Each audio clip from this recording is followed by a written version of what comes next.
Ah oui, mais je comprends, Colin. Ben, des fois, quand t'es super concentré, Oui. quand c'est passionnant, le sujet. Ou quand tu aussi, veux là. mémoriser quelque chose, Ouais. tu fais comme, OK, non, c'est peut-être pas une bonne idée. Je te trouve tellement bonne de faire ça. Mon Dieu, c'est impressionnant. Comment tu trouves ça?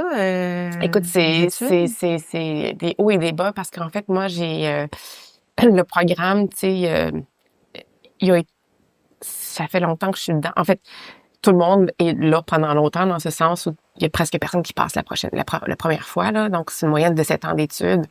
7 ans? Oui, une moyenne du moment où tu commences et tu termines parce que tu as un examen de première année. Après ça, tu as un examen de deuxième année. L'examen de deuxième année, c'est 16 examens en 4 jours. Tu as 36 20 à l'aveugle, puis tu as 16 essais à écrire sur tous les sujets, là, Viti, Vini, marché du monde, ainsi de suite. Puis la plupart des gens, tu sais, souvent les gens vont passer la théorie en premier, puis là, la dégustation, c'est le qui bug, puis bon, C'est surtout là que c'est plus difficile? Oui, moi, c'est fait l'inverse. Ah ouais, OK. Ah oui? Moi, j'ai passé la dégustation. OK. Souvent, les gens qui terminent pas, c'est parce qu'ils n'arrivent pas à passer la dégustation. Ah Parce que t'as un nombre de fois limité où tu peux l'essayer, là. OK. Moi, j'ai passé la déguste rapidement, sauf que j'ai eu un hiatus parce qu'il y a une année où l'examen a été annulé parce que c'était la COVID. Donc, un mois avant, ils ont annulé l'examen. Ah, puis toi, t'étudies et tout depuis... Oui, c'est ça. C'est horrible. L'année d'après, j'ai passé la déguste. Après, j'ai eu la longue COVID et j'ai perdu l'odorat pendant un mois et demi. Pas vrai. Ouais. Oh, tu devais être tellement. Fait que je capotais, juste pas pour juste l'examen, mais Ben, ton pour travail ça dans revient le travail. aussi, là. Ben oui. Ouais, Ouais. c'était très déprimant. J'ai tout fait, là, tu sais, acupuncteur, ainsi de suite, là, tu sais, pour... Ouais.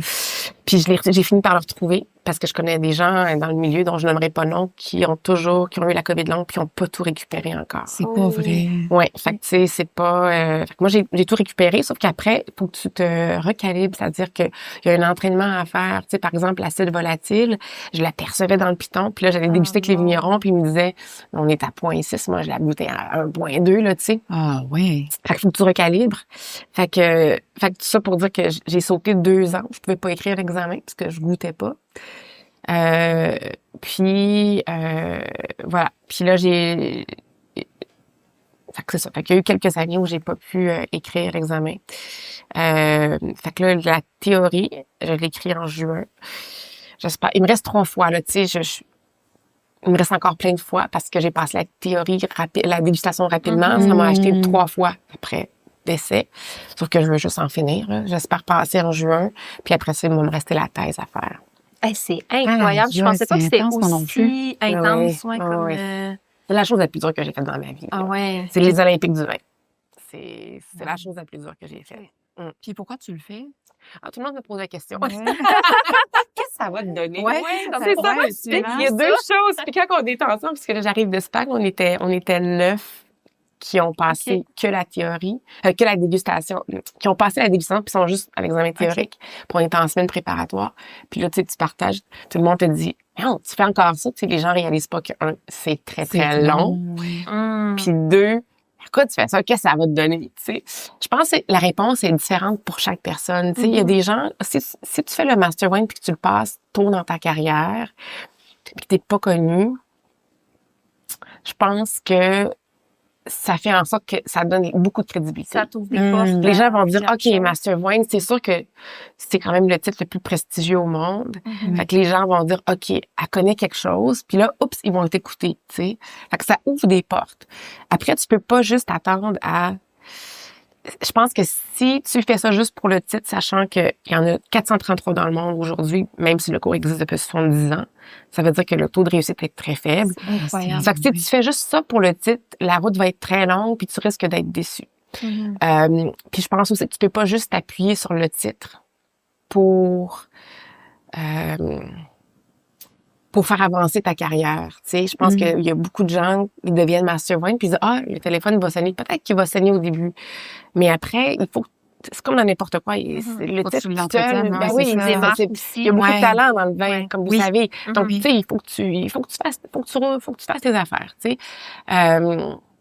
Moi, je le fais dans une période peut-être plus avancée de ma carrière. Mhm. Fait que, tu sais, je voulais apprendre plus. Puis quand je me suis inscrite, en fait, je me demandais si j'allais pas retourner à l'école pour étudier la vinification. Je voulais faire du vin. Ah oui. Puis j'ai une de mes amies qui est master of wine, qui est une de mes meilleures amies, qui habite à Vancouver et qui me dit, tu sais, avec ton parcours, c'est plus logique que tu fasses le master of wine. Tu vas étudier la vinification de toute façon, mais tu vas faire beaucoup plus. Puis c'est plus une boucle c'est plutôt un suivi peut-être naturel de ce que tu fais déjà. Fait que je me suis inscrite avec l'objectif d'apprendre plus. Je voulais pousser beaucoup en œnologie, mais aussi ça me force à étudier tous les marchés du monde, toute la finance. Ça te force à étudier des choses que par toi-même peut-être que tu n'aurais pas étudié, le contrôle de la qualité dans un chai. C'est vraiment poussé, ouais, c'est ça. De connaître tous les marchés du monde. Qu'est-ce qui se vend en Suède versus en Australie versus aux États-Unis. C'est une des questions typiques, c'est who makes money in the wine industry, qui fait de l'argent. Donc là, il faut que tu comprennes, tu sais. Fait qu'il y a vraiment tout l'aspect de la vigne jusqu'au sujet contemporain. Donc c'est très complet. Fait que je le fais pour apprendre, mais c'est sûr que je veux le passer, tu sais, parce que Ben oui, ultimement, j'imagine. Après, est-ce que ça va révolutionner ma carrière rendue là à 50 ans? Probablement pas. T'sais. Mais ta carrière est déjà bien établie, c'est ça. Mais ça va être la cerise sur le sundae. Ouais. C'est sûr que, tu sais, quand j'ai passé la dégustation, sachant que c'est quand même un examen très difficile, déjà, tu vois un peu le regard des gens changer. Les gens qui sont dans le milieu, les vignerons, t'as passé les dégustes. OK. C'est comme une espèce de... C'est un gage de... C'est comme si ça confirme. Ouais. Mais est-ce que ça va m'amener ailleurs? Je le fais pas pour ça. Je pense que c'est la cerise sur le sundae. Puis c'est un peu comme... Et pour toi, quel accomplissement. Oui, puis pourquoi tu fais un triathlon? Pourquoi les gens font ça? Ouais, c'est ça. C'est un peu dans le même style. C'est un peu ça. Puis, le plus important, c'est tout le parcours pour s'y rendre, en fait. C'est que je suis pas la même personne que quand j'ai commencé en 2020, 2019, tu sais. Même si je le passe jamais, ce que j'espère pas qu'il va arriver, ce que j'ai appris, c'est énorme, puis je travaille plus de la même façon, je réfléchis plus de la même façon, puis ça a beaucoup influencé la façon que je mène mon projet sur les changements climatiques aussi. Fait que juste ça, c'est déjà hyper riche. Wow! Oh, c'est inspirant, c'est vraiment... Voilà. Bravo! Mon Dieu, je passerais j'aimerais tellement ça, pouvoir t'écouter nous parler de ce que tu apprends. Tu sais, tous les sujets que tu as dit que vous abordiez, là. Moi, je suis comme, oh mon Dieu, mais peux-tu nous en parler de ça? Peux-tu nous parler de ça? Puis j'aime apprendre, tu sais. Ben il faut, hein, c'est ça. Ouais.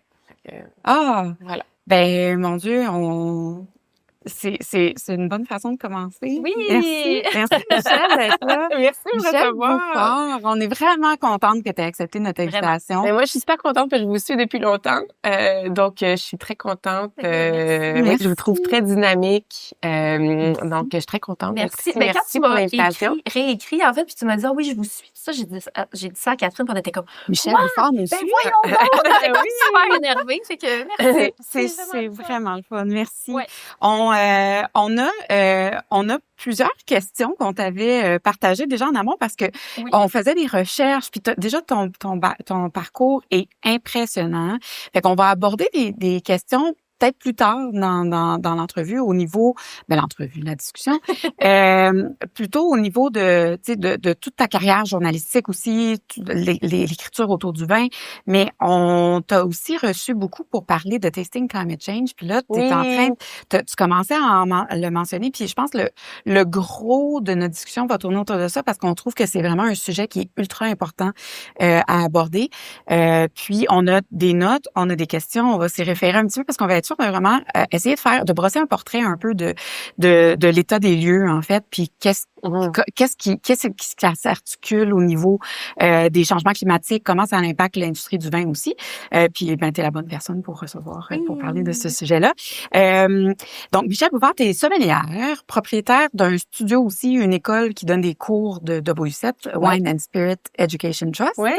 Tu donnes aussi des conférences, tu juges dans des concours, là tu fais ton Master of Wine en ce moment également. Puis aussi, ça fait plus de 10 ans maintenant que tu es à Curieux Bégère comme sommelière. On commence mardi prochain la 19e saison. Ça va être ma 11e saison. C'est Wow! incroyable. Ouais, Bravo. Ah, C'est- c'est fabuleux. Vous avez tellement l'air de vous amuser, là. C'est vraiment une famille. Ça a l'air d'être Ouais, C'est hein? une fabuleux. famille. On Ouais. s'ennuie, là. On a hâte de recommencer privé ce matin. On a hâte de se retrouver. Ah, c'est Ouais. fun. Ah, c'est merveilleux, ça. Vous avez vraiment de belles chimiques. En tout cas, c'est le fun. T'écris aussi pour des magazines en anglais, Quench Magazine. Ouais, et le Extra- devoir à tous les week-ends. Et le devoir, Ouais. Extra Brut aussi. Ouais. Et ben là, pour en ajouter un petit peu sur ton beau parcours, tu as aussi fondé Tasting Climate Change. Oui. Ça fait 10 ans. Oui, c'est fou. C'est fou. Ouais. Incroyable. C'est incroyable. On va parler de cette conférence-là, mais avant, est-ce que tu pourrais nous faire juste un petit portrait un peu de comment toi t'es tombé dans le vin? C'est quoi ton déclic? De où ça arrive, tout ça? Je pense que pour plein de monde, je sais pas vous, en tout cas, plein de monde, c'est par accident. C'était pas prévu dans mon parcours. J'avoue Ouais. que ça doit être rare. T'es jeune, tu dis, moi, je vais être sommelier. Tu sais, Ben, il y en peut-être a. pas. En fait, j'ai rencontré un jeune dernièrement dans un party de Noël chez des amis. Il avait 17 ans.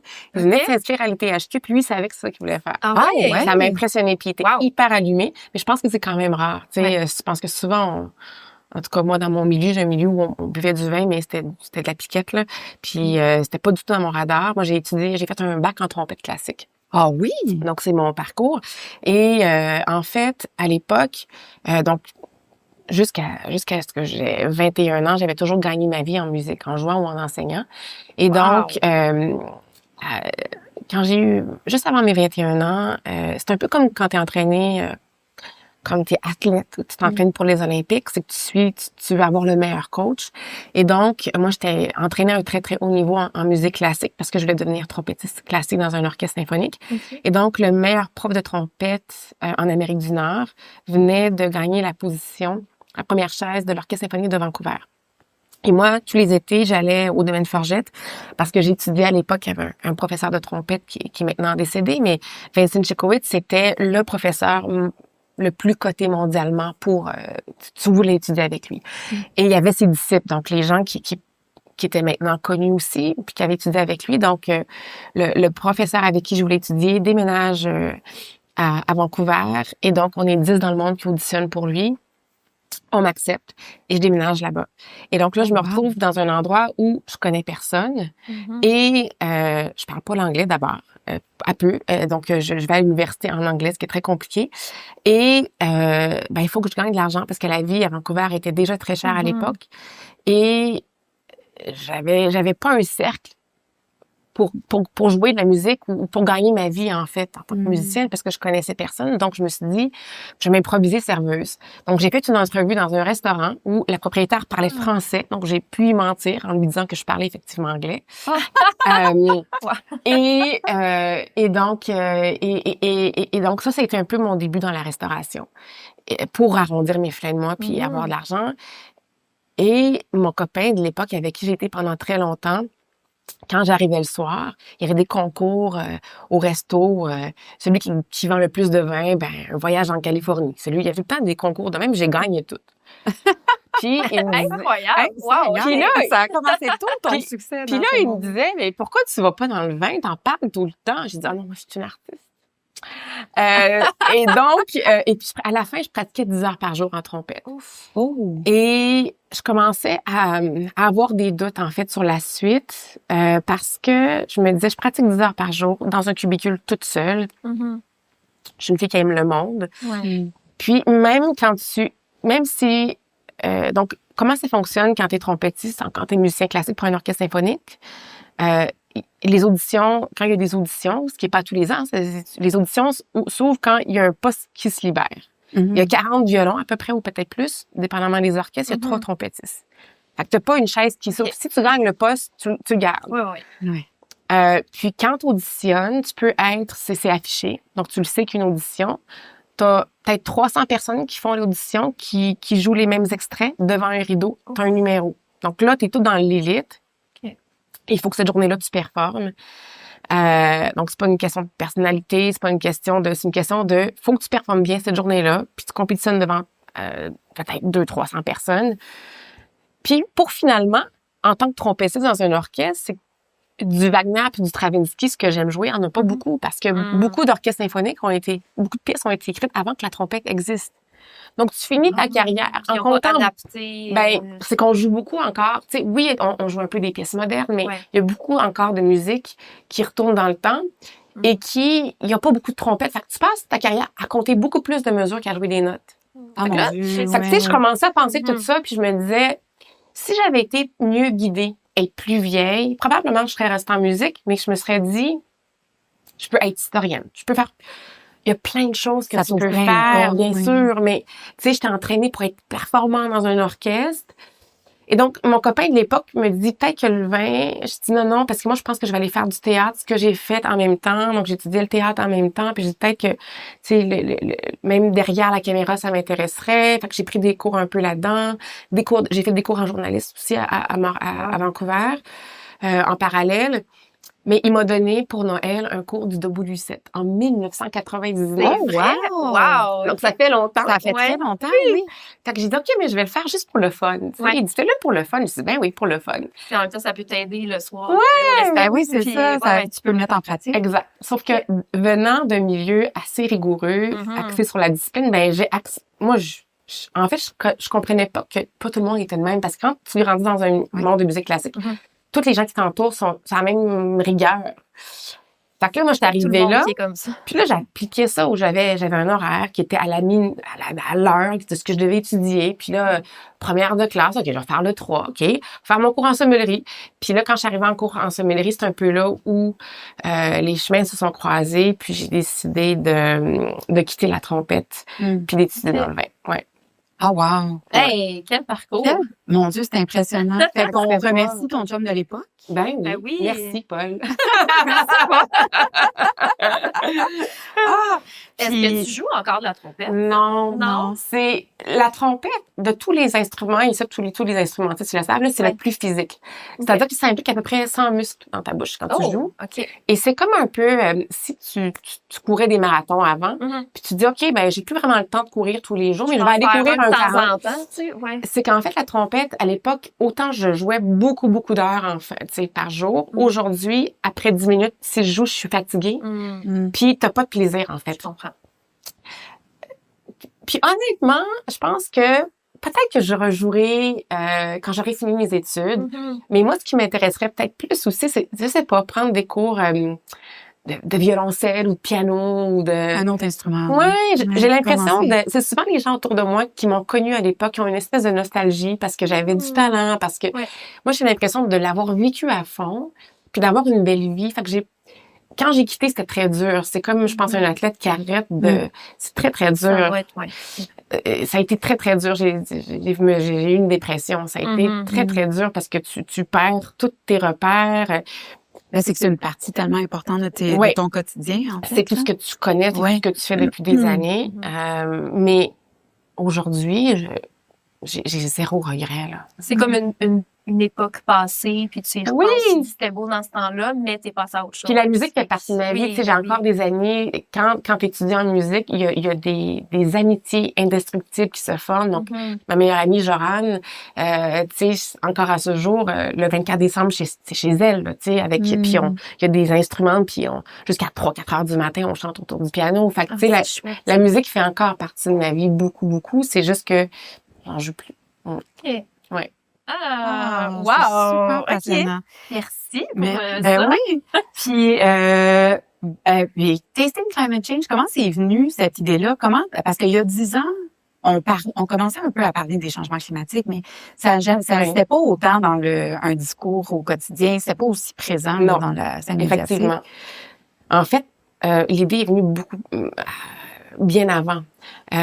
Donc, quand j'ai terminé mon cours en sommellerie, j'ai tout de suite commencé après mon diplôme de WSET. Et à l'époque, le diplôme a aujourd'hui changé, c'est toujours un cours de 2 ans et demi, mais à l'époque, quand tu terminais, puis moi j'ai terminé en 2005, tu pouvais choisir un sujet de ton choix. Et moi, je venais juste de voir, puis tu devais faire un travail final sur un sujet de ton choix.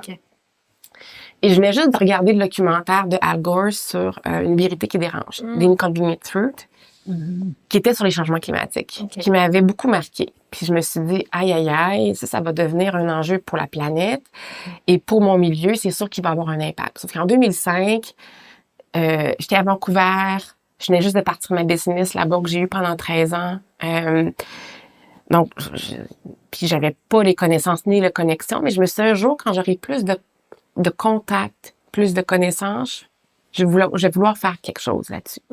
Après, j'ai eu une business pendant longtemps à Vancouver avec ma très bonne amie, puis on était à fond là-dedans, j'avais pas vraiment le temps de développer.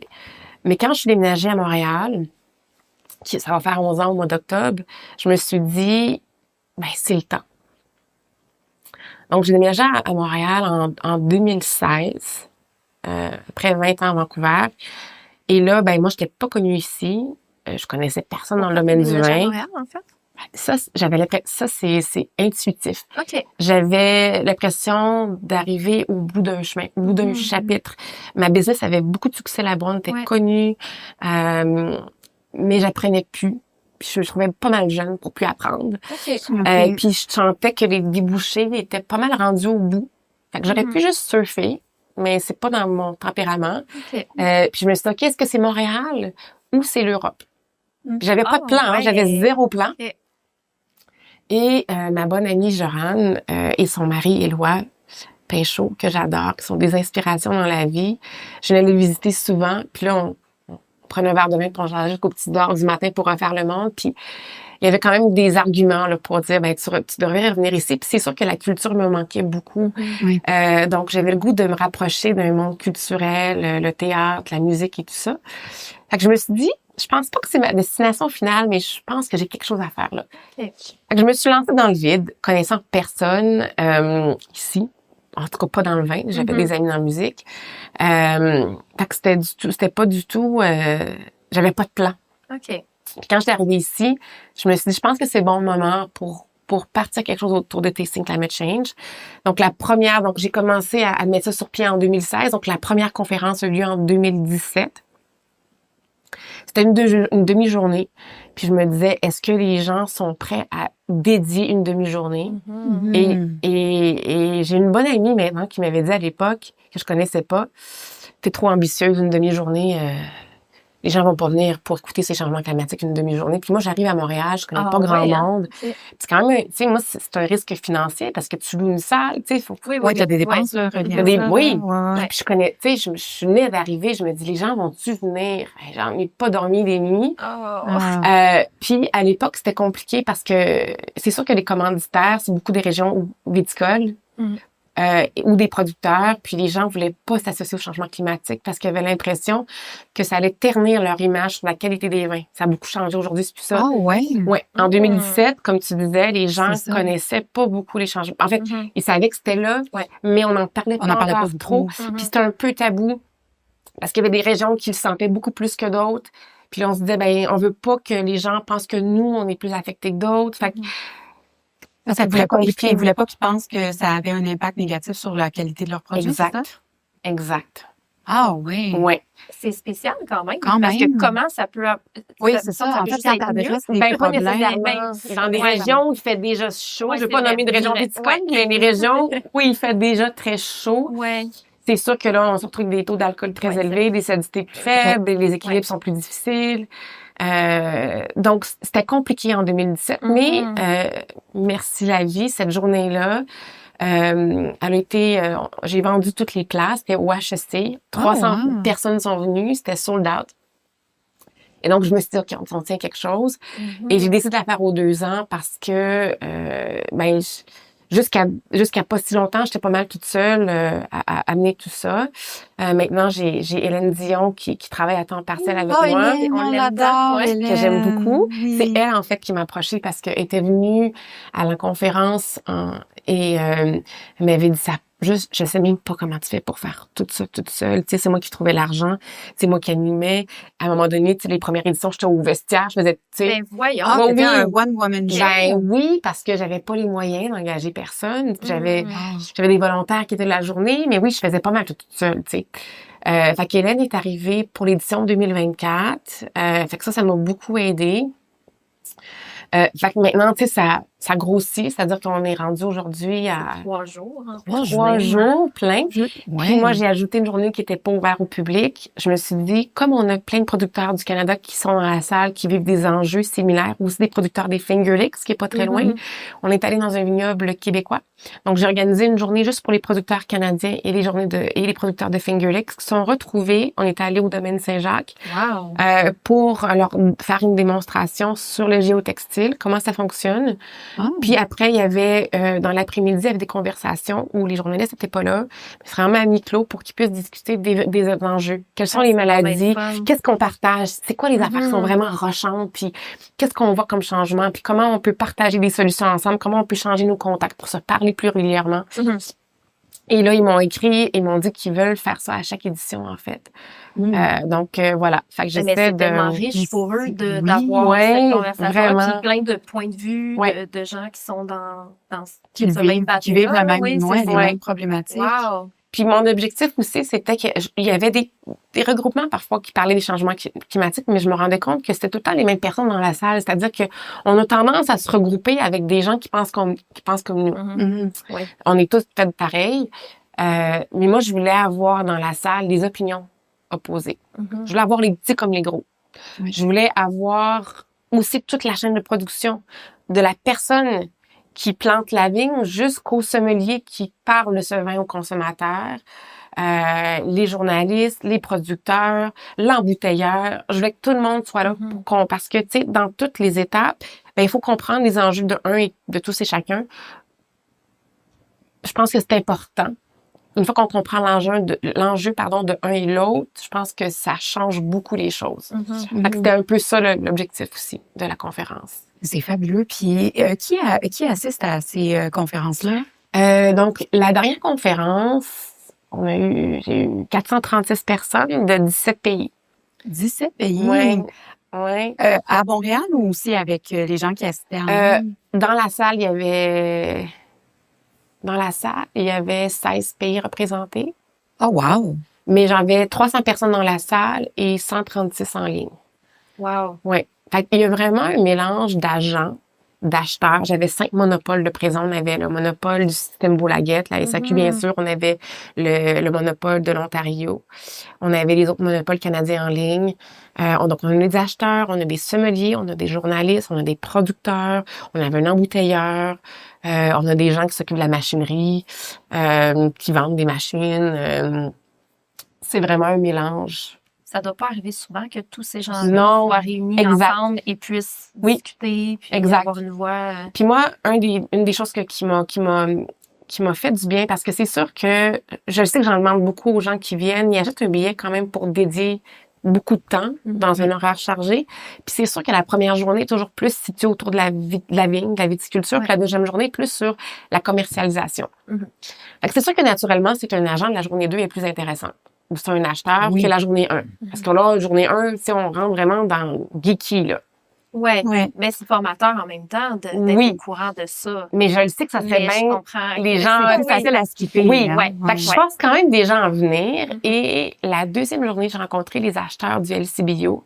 Puis la dame est venue me voir, puis elle m'a dit, écoute, je suis vraiment contente. Elle est en charge du développement durable. Elle dit, ce serait pas dans ma nature de venir à la première journée. Mais elle dit, je verrai plus les choses de la même façon parce que je suis venue. Fait que je fais comme, OK, mission accomplie. Oui, c'est ça. C'est pour ça que je le fais. Mais je sais que je pousse un peu la donne en faisant ça. Ouais. Ben, bravo de le faire aussi.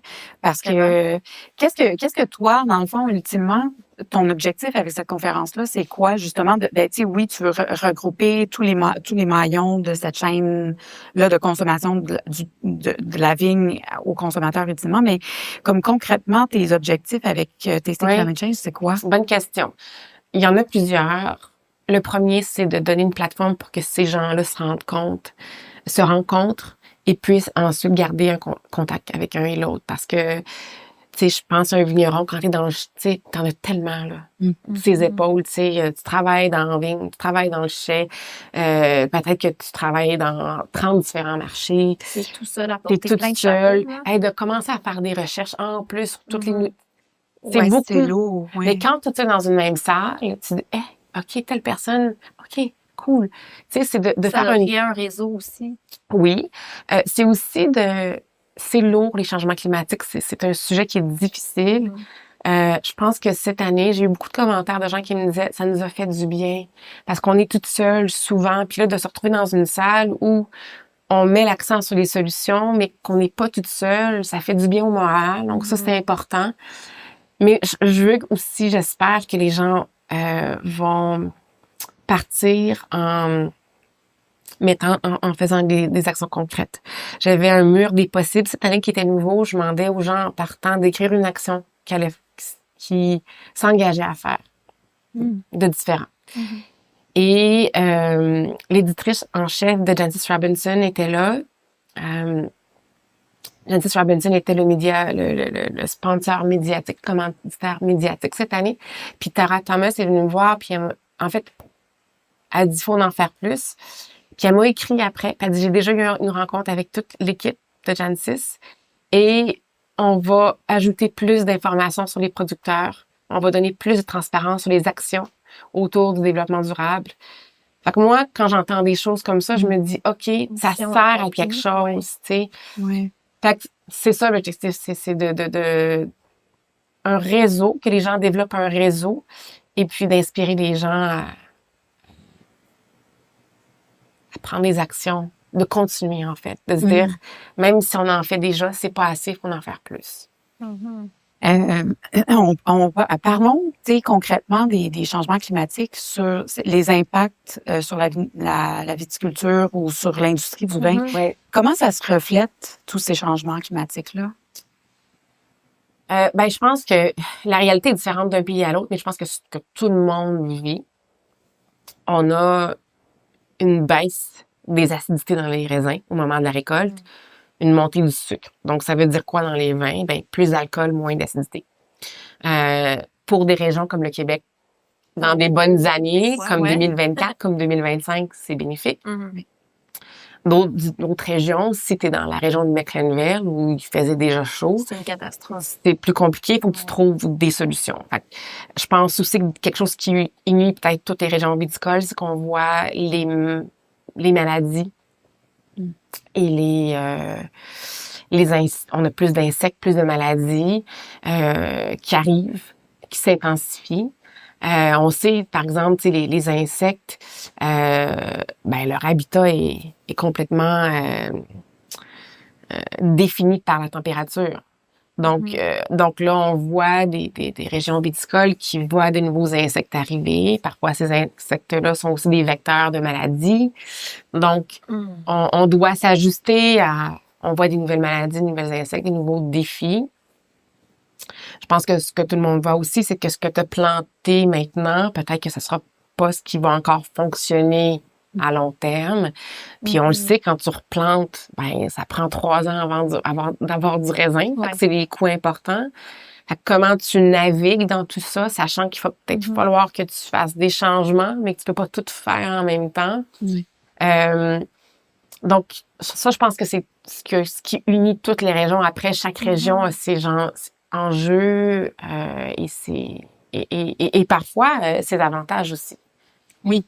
Le Québec, justement, tu disais que ça peut jouer un peu à notre avantage. Est-ce que c'est relativement positif, mais c'est pas juste du positif? Non. Je pense que, quand on parle des changements climatiques, c'est le chaos climatique. Pour moi, c'est vraiment le mot qui définit vraiment, là. Donc, c'est pas prévisible d'une année à l'autre. Je donne tout le temps l'année, l'exemple de 2003 au Québec, où il pleuvait tellement que même les patates pourrissaient dans les champs. C'est très compliqué pour les agriculteurs. Cette année, les agriculteurs disaient, il y a eu de la sécheresse, on a perdu des récoltes parce qu'il y a eu plus de sécheresse. T'sais. Donc, ces inégalités-là, tout le monde les vit, même le Québec. Donc ça, c'est une réalité. Ensuite, c'est sûr que quand Mère Nature est au rendez-vous, on a des saisons allongées. C'est sûr que quand une belle année comme 2025, comme 2024, puis là, on fait quand même un raccourci parce qu'on sait que la réalité en Estrie est pas la même, par exemple, qu'à Yamaska ou Mathieu-Beauchemin. Je sais, quand je parle à Mathieu, j'ai tout le temps une réalité, un écho différent de ce que les gens vivent en Estrie. Mais si on parle de l'Estrie, parce que une grande majorité, 2025, 2024 était des bonnes années, ben, ils ont vu on fait du pinot avec du 12% d'alcool naturel qu'avant, il fallait chaptaliser pour y arriver, tu sais. Oui. Donc ça, oui, on bénéficie, c'est sûr. Puis on a une plus grande... C'est sûr qu'on a l'élastique est plus grand. C'est-à-dire que si t'es déjà dans un endroit où il fait hyper chaud, où t'as de la sécheresse, comme en Afrique du Sud, comme à Napa, dans le sud de la France, t'es déjà là, tu pousses déjà, qu'est-ce que tu vas faire? Tu sais, là, ils sont déjà en mode solution à d'aller vers l'altitude, par exemple, le choix des cépages, le choix des porte-greffes, donc il y a beaucoup de choses. Mais ils sont déjà en mode « Oh my God », alors que nous, on est en mode « Oh, wow ». On n'a pas une belle année comme ça. Fait que, tu sais, on a beaucoup plus de jeux dans les bonnes années, mais on vit quand même des années plus difficiles parce que le changement climatique, c'est le chaos climatique ou les pluies qui vont tomber pas nécessairement au bon moment. Tu sais, par exemple, les maladies fongiques, on le sait au Québec, on a un climat humide, fait que c'est sûr que l'odium est un problème. Donc, c'est sûr que dans une année comme 2023, ben, tu fais comme « Oh my God, c'est compliqué », tu sais, surtout si t'es en bio. Oui, c'est ça, tu parlais des insectes tantôt. Je me dis, tu sais, ça doit être facile de s'en aller vers une solution qui est pas bio. De se dire, je vais arroser, tout ça, puis finalement, je vais pulvériser. Oui. Mais là, de se dire, OK, je veux travailler en bio, qu'est-ce que je fais avec ces insectes-là, tout en respectant l'écosystème, et tu sais, ça doit être qu'un casse-tête, là. Ça, c'est tout qu'un débat, hein, puis c'est une des thématiques qu'on a abordées beaucoup au changement climatique cette année à ma conférence, puis qu'on va aborder encore dans le futur. C'est la question qui tue. Puis ça, ce qui est intéressant, c'est que quand t'es des personnes sur un panel où tu respectes également, mais qui ont des idées complètement opposées là-dessus, tu sais, est-ce que le bio, c'est la solution à tout prix? Oui. Oui, c'est ça. C'est quoi la réponse? Je pense que les opinions sont très différentes, tu sais. Moi, j'ai quand même... Je me pose des questions quand je vois une année comme 2023 où il y a plus, puis que les gens qui ont en bio ont fait parfois jusqu'à 20 passages en living ou 21 passages, parce qu'on le sait que les traitements sont moins efficaces en bio. Fait que quand tu t'es rendu à 20, 21 passages, où tu compactes tes sols parce que tu es en tracteur, qu'est-ce que tu mets du cuivre? Du cuivre en quantité excessive, c'est poison pour le sol parce que ça tue la vie microbienne. Est-ce que c'est la solution? Est-ce que ce serait pas mieux de faire moins de traitements? Tu sais, on pourrait en débattre longtemps. Il faut se poser, je pense que, tu sais, je déteste le dogme. Tu sais, oui, c'est ça. Tu sais, faut faire attention à ça. Je pense que le vin est beaucoup victime de ça, les extrêmes. Je pense que ça dépend. Je pense que chaque cas est unique. Mais en tout cas, ce qui est certain, c'est qu'il faut qu'il y ait plus de recherche dans des produits non chimiques, mais qui sont efficaces, tu sais. Je pense qu'il faut qu'il y ait plus de recherche pour qu'on soit en bio, mais qu'il y ait des produits peut-être plus efficaces. Il y a des recherches, mais il faut en faire encore plus. Puis c'est sûr que, tu sais, les cépages sont peut-être plus résistants. Il y a beaucoup de travail qui se fait en ce moment sur les piwis, les nouveaux hybrides plus résistants. Donc, est-ce que ça va faire partie de la solution? Donc, tu sais, il y a plusieurs choses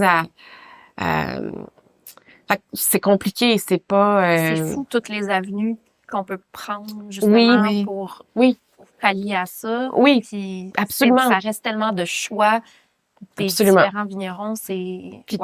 Puis dépendamment de où tu te situes, justement, dans quel pays, ça va avoir un impact. Mais qui, ultimement, a du pouvoir, justement, pour contrôler ce qui est contrôlable du chaos climatique? C'est très anxiogène, hein, parce qu'on a l'impression, je suis sûre que vous le vivez aussi, mais on a l'impression de pas être en contrôle parce que les gouvernements font pas assez, tu sais. Moi, je pense que quand Steven Guilbeault, qui a été présent à ma première conférence, moi, je le connais bien, Steven, puis j'ai le privilège de le côtoyer quand il était chez Équiterre. Il m'a beaucoup encouragé pour Tasting Climate Change, puis c'est lui qui a ouvert la première conférence en 2017. Il me disait, tu sais, si tu commences à ton échelle, puis tu fais quelque chose, tu sais, déjà, tu sens déjà que tu fais partie de la solution, c'est déjà moins anxiogène. C'est drôle parce que j'écoutais, je ne sais pas qui d'Équiterre parlait à la radio dernièrement, puis là, ils partagent des trucs qu'ils ont déjà dit dans le passé, puis qu'ils se disent, peut-être que ce qu'on a dit à l'époque, c'est plus si vrai, tu sais. Puis une des choses qu'il disait à Équiterre, c'est pas vrai que de mettre ton compost, c'est assez dans ce sens où il faut que les gouvernements s'impliquent, tu sais. Fait que je pense que c'est le gros cheval de bataille, tu sais. Quand Stephen Guilbeault a démissionné, je pense que ça m'a pris un mois à m'en remettre, là. Je me suis dit, si lui y arrive pas, ça donnait il va y arriver, ça donne vraiment espoir. Ben, c'est parce que tu dis, en fait, c'est parce que tu dis, même si c'est pas parfait, t'as quand même quelqu'un qui est honnête, qui est passionné, puis il va quand même faire le mieux qu'il peut. Mais si lui il part, puis qui est découragé, écoute, moi, je trouve, ça m'a tué, là. Les gouvernements, faut qu'ils en fassent plus. Puis là, tu sais, en ce moment, on est dans un ère où tout est fait en conséquence de nos voisins du Sud pour pas. Fait que là, OK, le changement climatique, on le met sur pause un peu. Ça a été tabletté pour. Autre chose. Mais on peut pas. Triste, on peut pas. On peut pas le faire, ça continue. C'est ça. Moi, je continue à, tu sais, je pense que Tasting Climate Change aussi est né je pense que c'est ma façon de pas être anxiogène par rapport à ça. Tu sais, t'es dans l'action. Fait. Puis tu mets aussi le focus sur les solutions. Puis je pense que c'est compliqué. Il faut que les gouvernements s'impliquent, mais je pense qu'on n'arrive pas à communiquer aussi de la bonne façon aux gens. C'est-à-dire qu'on est beaucoup en mode de faire sentir les gens coupables, de pas sortir le compost, de pas avoir une voiture électrique, de pas. Je pense que ce discours-là fait en sorte que les gens ils ont une overdose du sujet. Je pense qu'on devrait peut-être communiquer d'une façon plus positive sur les solutions, je sais pas. Tu sais, je pense que chaque citoyen a un pouvoir. Je continue à le penser. Je continue à penser que on a un pouvoir, tu sais. Puis faut s'unir. Mais c'est ça, c'est compliqué. Ce serait juste plus encourageant de voir que le gouvernement emboîte le pas, puis tu dis, OK, tu sais, on fait ça, tout le monde ensemble, tandis que toi, chez toi, tout seul, tu sors ton compost, tu te dis, ça sert à quoi, finalement, que je fasse ça? Exact. Si les grosses machines en haut, eux, s'en foutent, puis vont pas dans cette direction-là. C'est sûr. C'est difficile de se sentir impliqué, puis d'avoir envie de continuer, puis de... C'est lourd. C'est lourd. Ouais. Puis, est-ce que tu disais qu'il y avait beaucoup de monopoles? Il y a eu plusieurs monopoles qui étaient présents à la conférence. Est-ce que tu as pu tirer un peu pas des leçons, mais des bons coups de certains monopoles, ce qu'ils font pour communiquer justement, ou des actions concrètes qu'ailleurs dans le monde ils prennent sur eux pour justement faire face au changement climatique? Oui, moi je suis le système Wolaget depuis très longtemps. Je suis, je pense, depuis plus de 15 ans maintenant. En Suède. Ils sont en Suède, c'est le monopole en Suède. C'est pour moi au niveau de la communication, ils en font énormément. Après, je suis pas d'accord sur tous leurs choix. Là, tu sais, 52% de leurs vins sont en vignier. 50%? 52%, je pense, le chiffre. Ah oui? En vignier? Oui. Ah oui? Ben, en fait, pourquoi? D'abord, au niveau d'empreinte carbone, ça fait bien du sens, parce que tu as un empreinte carbone vraiment moindre que sur la bouteille régulière. Plus de 90% des vins achetés sont consommés dans la même semaine. Fait que, tu sais, ton vignier est là, c'est parfait. Moi, le seul problème que j'ai avec ça, c'est le plastique. Qu'il faut arrêter. Le plastique, c'est pas bon pour l'environnement. Je voulais en parler plus à la conférence. Ça va être un sujet que je vais aborder à la prochaine conférence, mais ça a été prouvé qu'il y a toujours une migration. Même dans les je cherche le mot là, en français, liner, les étiquettes? Non, à l'intérieur. Même la barrière. Même la barrière qu'ils mettent pour pas que le plastique migre vers le produit. Ça a été prouvé scientifiquement qu'il y a toujours une migration vers le produit. Ah oui? Fait qu'arrêter les bouteilles de plastique, là, tu sais, les contenants de plastique, moi, je suis un peu obsédée par ça, là. Donc, aujourd'hui, Jean Lemire, qui était là à la conférence, l'a dit, puis en fait, il travaille sur le dossier avec les Nations Unies. Aujourd'hui, l'humain a entre 5 et 10% de plastique dans notre cerveau. Non. Ouais. Ouf. Donc, Donc, pour revenir au système Bourlaguette, j'admire énormément ce qu'ils font. Je suis pas d'accord avec tout. Les vigniers est une chose. Puis la SAQ ont été plus lents à adopter les comptants alternatifs. Il y a du bon et du pas bon là-dedans, mais je pense que ce que du bon, c'est qu'on n'a pas été go, les vigniers, parce qu'il y a une migration du plastique, mais il y a aussi que le plastique, en fait, est recyclé. Dans un vignier, t'as une poche de plastique. Ouais. Cette poche de plastique-là, elle est recyclée, elle est recyclable, mais elle n'est pas recyclée partout. Par exemple, en Suède, ils vont la recycler. Ici, elle n'est pas recyclable. Ils la recyclent pas, même si elle est recyclable.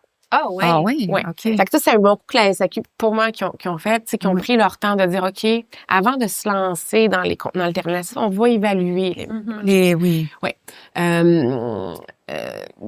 Mais pour revenir au système Bourlaguette, moi, ce que j'admire beaucoup, c'est tout ce qu'ils ont mis en place pour aider le consommateur à faire un choix éclairé. Donc, là, ils travaillent sur un projet où ils vont calculer l'empreinte carbone de chaque vin. Donc, quand on va acheter, ben, on va pouvoir dire, celui-là, il a moins d'empreinte carbone. Mais puis là, ce qui est compliqué, tu peux pas juste prendre l'empreinte carbone. C'est-à-dire qu'il faut, OK, oui, mais l'empreinte carbone, c'est bien, mais est-ce que tu regardes la biodiversité? Est-ce que tu regardes? Il y a tant de facteurs. Mais ils vont en prendre compte. Okay. Ils vont en prendre compte. Fait que moi, ça, c'est vraiment la voie. Mais imagine le travail derrière. Ben oui. Parce que dans le fond, chaque bouteille, il essaierait d'évaluer. Oui, c'est un travail colossal. C'est énorme. Pour moi, c'est la solution.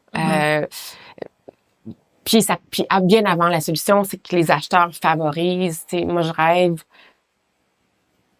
de pourquoi la majorité des vins devraient pas être, en produits durables. Après, je le sais que c'est compliqué. Je le sais. Oui. Je comprends qu'il y a, c'est pas un sujet qui est simple. Mais en tout cas, au niveau de la communication, je pense qu'on doit apprendre du système Bourlaguette. Je dis toujours aux gens, allez sur leur site Internet. On est allé voir. On est très loin de la SAQ, là. Oui. Tu as vraiment l'impression que tu dois te conscientiser dans tes achats quand tu arrives sur leur site. Ce qui est extraordinaire. Oui. Mais on a lu aussi que le système Bourlaguette, c'est relevé du ministère de la Santé, là-bas. Oui, puis nous, la SAQ, c'est le ministère des Finances. Fait que j'imagine que l'objectif est vraiment pas le même. Non. Puis ça, tu sais, c'est pas la faute de la SAQ, c'est notre gouvernement qui en a fait ainsi. Oui, c'est ça. Donc, puis tu sais, à la conférence, je voulais établir ça pour que les gens comprennent que c'est sûr que la motivation des décisions est différente. Même si la SAQ, tu sais, on va se le dire, tu sais, si tu regardes la SAQ, on peut blâmer la SAQ pour plein de choses, puis c'est une grosse machine, puis ça prend du temps à changer les choses. Mais si tu regardes la SAQ par rapport à bien d'autres monopoles, on a fait beaucoup de progrès, là. Puis tu sais, ils font partie d'une alliance maintenant avec les pays nordiques. Ils travaillent vraiment proche avec eux, justement. Tu sais, fait que ça, c'est très, très encourageant pour diminuer l'empreinte carbone, pour améliorer. Oui. Donc, oui. Donc, ils font partie. J'oublie le nom de l'association là. Mais avec les pays nordiques. Donc, on fait une alliance. Donc, ils se rencontrent. La SAQ est allée en Suède. Tu sais, donc, ils travaillent fort. Ils travaillent proche avec eux. Pas en ce moment. Oui, mais après, tu fais pas des changements dans une grosse machine du jour au lendemain. Donc, tu sais, je pense qu'ils évaluent les étapes. Tu sais, bon, le verre allégé, oui, il y a plus que ça. Il faut garder la biodiversité, la santé des sols et tout ça. Il y a plus de choses, mais il faut que tu commences quelque part. Fait que la SAQ a beaucoup à faire encore, mais on a déjà fait beaucoup, puis je pense vraiment qu'ils... pour moi, quand ils ont fait l'alliance avec les pays nordiques, je me disais, OK, c'est important la collaboration. Oui. Donc ça c'est très positif pour la suite, mais c'est sûr que la Suède sont sur le projet depuis longtemps. Puis c'est incroyable, comme tu dis, tu vois sur leur site, tu fais comme oui, tu sais, en tant que consommateur, là, ils me tiennent la main pour m'amener vers le bon produit. Est-ce que les Suédois sont plus conscientisés que nous au Québec? Je pense que j'imagine que oui. Je pense que les pays nordiques, pour moi, c'est un modèle pour pas dans le vin, là, mais au niveau des changements climatiques, sont beaucoup plus. On est très en arrière. On est en arrière ici. Même au Québec, honnêtement, quand je suis arrivée au Québec, j'habitais à Vancouver pendant 20 ans. Quand je suis arrivée ici, juste pour le compost, je capotais ma vie. Là, j'étais comme, OK, tu sais, à Vancouver, ton recyclage, là, t'as pas juste un bac, là. T'as plusieurs bacs. Il faut que tu divises ça. Puis si tu le divises pas correctement, les ramasses pas. Okay. Puis ton compost, il passe au moins 2 fois par semaine. Tu sais, ici, pourquoi? C'est déjà ancré dans les habitudes là-bas. Oui, ça fait longtemps. Oui. Puis quand tu vas à l'épicerie, tu vas pas trouver de la courge emballée dans du plastique. Ah ouais. Ça, c'est effrayant. Hey, non, mais je capotais. Ouais, Je me souviens d'arriver. Je disais à ma mère, je dis, mais comment ça, vous faites ça? Ah, Ça me donne quoi d'avoir des courges emballées dans un plastique? Fait que là, moi, j'ai une petite fruiterie qui est pas loin de chez nous, puis je vais pas souvent parce qu'il y a du plastique. Mais mettons que j'arrive de voyager, puis j'arrive dans mon frigo. Ouais. J'ai pris l'habitude d'aller les voir en disant, OK, je vais prendre juste les courges. Ils me disent, mais non. Je leur donne le plastique juste pour leur dire, ça le gouvernement devrait rendre ça illégal. Ouais. Fait que, tu sais, c'est toute la machine qui, on est un peu en arrière. On a beaucoup à rattraper, en fait. Fait que, tu sais, c'est beau de dire que l'individu doit se responsabiliser, mais à un moment donné, c'est tellement pas imprégné dans notre culture, justement, de faire toutes ces actions-là. C'est quand même assez nouveau, là, le compost ici, là. Oui. Tu sais, que ce soit obligatoire, là. Il y a encore des villes où il n'y a pas de compost. C'est vrai, c'est fou. C'est effrayant. Ça me fait capoter. Puis, tu sais, ça me rend quand c'est arrivé chez nous, le compost, là, on se disait, ben voyons donc, c'est donc bien extraordinaire. On n'a plus d'ordures. Je me disais, on a un méga bac poubelle dehors, puis on le remplit jamais, même pas au 1/10, là. C'est extraordinaire. Mais c'est ça. Mais c'est ça. Ouais. Puis j'aimerais ça revenir aussi, tu disais pour la communication, le système Bolaget, il fait super bien communiquer aux consommateurs, mais en tant que consommateur, comment on peut faire une différence? Nous, c'est quoi quoi le rôle qu'on a? Ouais, c'est ça, c'est compliqué. On se sent un peu comme, tu sais, on le sait qu'il y a des changements climatiques, on le voit que ça nous impacte, mais concrètement, quand on va à la SAQ, mettons, ou qu'on va dans un cabinet. Oui. Genre à la sauce. Genre chez Saucette, là.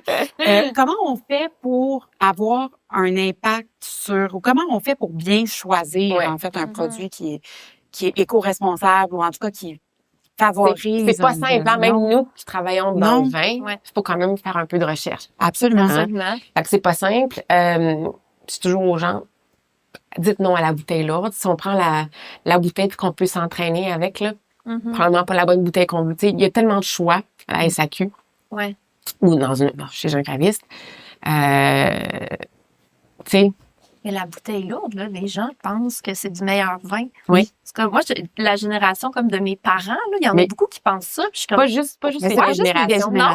Pas juste les vieilles générations. Moi, quand j'anime, souvent, je demande dans la salle, je dis, OK, entre nous, là, ça reste entre nous. OK? Qui dans la salle pense qu'une bouteille lourde le vin est plus qualitatif? Je te dirais que 80 à 90% des gens lèvent la main tout le temps. Oui. C'est pas juste les vieilles générations. Oui. c'est impressionnant. Mais en fait, j'ai trouvé ça intéressant. Laura Capena, que j'adore, de l'Argentine, était à la conférence. Puis elle disait, dans la business des valises, tu sais, à l'époque, nos valises étaient lourdes. C'est vrai. Aujourd'hui, quand tu vas acheter une valise, si elle est lourde, c'est sûr que tu la jettes pas. Puis même les marques très premium, très, très qualitatives de luxe sont toutes légères, même qui vont... Puis quand elle a dit ça, j'ai fait, hey, je vais tellement utiliser ce parallèle-là maintenant. Je vais te le voler, Laura, je vais le dire aux gens. Donc, je pense que c'est juste l'éducation, tu sais. Mais je comprends, c'est parce que tout le luxe, pas juste dans le vin. Tu t'achètes une montre de luxe. Bon, j'en ai pas de Rolex, mais tu sais, mettons que les gens qui achètent du Tiffany, du Rolex, ça va venir dans une belle boîte. Ton iPhone, quand tu achètes le iPhone, le packaging est beau. Tu sais, fait que tout l'emballage, ça a toujours été associé dans le luxe. Fait que faut changer ça. Fait que la bouteille lourde, je pense que ça, c'est facile à faire. Tu sais, c'est l'empreinte carbone. Les études varient, mais on sait qu'à peu près 40% de l'empreinte carbone d'un vin est issue de la bouteille. Et 40%, c'est quand même beaucoup, hein? Et la Nouvelle-Zélande a fait des recherches en 2025, puis eux sont arrivés presque dans certains cas, jusqu'à 73%. Ouf. Donc ça, c'est un choix facile. Oui. Tu sais, il y a plein de bons choix. Pourquoi dire non? Pourquoi ne pas dire non? Éventuellement, les producteurs n'auront pas le choix de suivre si tout le monde dit non. On a un pouvoir en tant que consommateur. L'autre chose, Puis je comprends que c'est pas tous les producteurs qui ont une certification, puis je comprends que les certifications, parfois, pour 1 million de raisons, il y a des producteurs qui font toutes les bonnes choses puis sont pas certifiés. On aimerait t'en reparler de ça, d'ailleurs. Ouais, on va parler des certifications, ouais. mais oui. Mais c'est sûr que les certifications, pour moi, tu sais, ça garantit quand même que le producteur fait ce qu'il dit qu'il va faire. Parce que, tu sais, il y a quelqu'un qui vient cogner à ta porte puis qui dit « Hey, tu fais-tu vraiment ça? » Puis c'est pas toutes les certifications qui sont égales, mais ça démontre quand même un engagement puis une vérification. Il y a quelqu'un qui vient cogner à ta porte puis qui dit « OK, oui, vous faites ce que vous dites, puis on va mettre... » Fait que ça, c'est sûr que si t'es toute seule, là, puis tu regardes, ben moi, tu sais, ça, c'est sûr que ça va me guider dans mes choix. Ouais. Après, c'est sûr que boire local, hein, ça, c'est, tu sais, tu réduis le transport. Le transport est à peu près 13% de l'empreinte carbone d'une bouteille de vin. Donc, si tu bois du vin du Québec, de l'Ontario, tu réduis ton empreinte carbone, tu encourages l'économie locale, ça, c'est bien. Mais on sait que le Québec ne fait pas assez de vin pour tous les gens qui boivent, mais, tu sais, je pense le Québec a jamais été aussi excitant. C'est ça, de c'est plus en plus. Oui, si beau ce qui sort. il y a plein de belles choses, il y a plein de talents. Il y a une nouvelle génération qui est là, qui fait des belles choses, ils se parlent, ils travaillent ensemble. Fait que, il y a vraiment une effervescence en ce moment, je trouve. Là, c'est comme, vraiment. je me rappelle pas c'est quel vigneron qui nous disait ça, mais c'est un bon moment pour être dans le vin au Québec là, en ce moment. Tu sais, il y a beaucoup de choses qui se passent, puis des beaux produits. Oui, absolument. C'est pas gênant là, de boire pas du tout. des vins du Québec ou d'apporter chez les gens des vins du Québec. Non, mais tu sais, il y a pas si longtemps, c'était encore, t'amenais une bouteille de vin du Québec, puis là, les gens disaient comme, oh, OK, ouais, t'en as un vin du Québec, comme c'est pas positif, là. C'est triste. Ben, nous, dans la dernière année, probablement que les plus grandes surprises puis les plus grands coups de cœur des vins qu'on a goûtés, majoritairement viennent du Québec. C'est super. Ouais. Beaucoup des vins qu'on achète pour nous aussi. Beaucoup. Ouais. Fait que ça se retrouve sur nos tablettes. Ben oui, c'est ça. Tu sais, on a le choix à travers, tu sais, on a plus de 100 produits tout le temps sur nos tablettes, mais, tu sais, on choisit un vin du Québec alors qu'on a, à l'origine, choisi 100 vins parce qu'on les aimait tous. Mais la bouteille qu'on décide d'amener chez nous, c'est une bouteille du Québec. C'est quand même, ça prouve, je crois, que ça a beaucoup changé. Il y a une fierté aussi derrière ça. Bien sûr. On est, tu sais, comme on avait Mathieu Tunivage, justement, mercredi, qui était ici, puis tu sais, là, j'ai pris un magnum de matière à discussion 2020. Puis, tu sais, là, je suis excitée. J'en ai parlé à mon chum. Puis là, j'ai hâte d'ouvrir la bouteille. Puis, tu sais, il y a quelque chose, il y a un lien qui se crée qui est différent. Puis, il y a vraiment... Tellement. Ouais, voilà. Fait qu'en tout cas, bref, je pense consommer local, je pense que c'est mieux. Puis je pense que c'est un peu ça aussi dans, tu sais, j'ai toujours aux gens, allez rencontrer quand vous allez au marché local, achetez vos légumes. Une fois que tu mets un visage, on dit beaucoup ça Curieux Bégin, tu sais, une fois que tu mets un visage derrière ta carotte, derrière ta bouteille de vin, puis que t'as rencontré la personne. Tu goûtes plus la même façon. Puis si une année c'est un petit peu moins bon, tu l'excuses tellement plus facilement. T'as un lien. Puis ça, tu sais, je peux pas le dire assez. Allez rencontrer les vignerons d'ici. Je le sais qu'il y en a, par exemple, tu sais, comme l'Expiègle ou Nival, sont pas nécessaires, ils ont pas de salle de dégustation, mais ils sont présents dans des salons. Ils viennent dans des soirées vignerons. Ils viennent dans des soirées. Donc, allez les rencontrer, tu sais, ils sont ici, ces gens-là, puis c'est des gens qui ont tellement de courage parce que c'est dur, la vigne, mais c'est dur, la vigne au Québec. Tu sais, c'est fou ce qu'on fait ici. Fait que boire local, c'est sûr. Puis après, de rester curieux. Parce que on va voir arriver des cépages. Savez-vous, il y a combien de cépages dans le monde? Oh mon Dieu, la question quiz. Juste pour le faire. Il y a jamais personne qui a eu la bonne réponse. Hein? Fait que c'est juste. J'avais vu un livre, quand j'ai fait mon W7, mon prof avait un livre. Puis, il m'avait dit le nom. J'essaie de revoir le livre. Il était à côté. Moi, j'ai aucune idée vers où lancer, là. Je dirais 2000, mais c'est probablement plus que ça. Il y a 9000? Il y a 6000 cépages au monde, selon l'OIV. Wow! Mais il y en a 33 qui couvrent la moitié des vignobles du monde. Et il y en a 13 qui couvrent le tiers des vignobles du monde. Fait qu'on n'a pas été très imaginatif. On a beaucoup planté les mêmes cépages. OK. Donc, avec les changements climatiques, les gens commencent à explorer des cépages autochtones, des cépages qui étaient moins utilisés. On voit aussi des nouveaux cépages qui se créent. Donc, aux consommateurs, restez curieux. T'sais, on a tendance à retourner aux choses qu'on connaît. On est des gens d'habitude. L'humain est quelqu'un qui aime... On est tous pareils. Mais osez essayer quelque chose d'autre. Vous allez voir des cépages peut-être pas connus, des régions peut-être pas connues. On parle du Québec, on plante des vignes en Pologne, on plante des vignes, tu sais, il va y avoir de nouvelles régions viticoles. Fait que je pense, oser essayer autre chose, puis oser essayer de nouvelles régions, de nouveaux cépages. Moi, je suis un peu obsédée par les cépages autochtones parce que, tu sais, c'est souvent les cépages qui sont adaptés au climat, tu sais. Pas les cépages internationaux qui ont été importés pour... Oui, c'est ça. Dans des régions traditionnelles comme l'Espagne, l'Italie, les cépages qui rayonnent, c'est les cépages autochtones.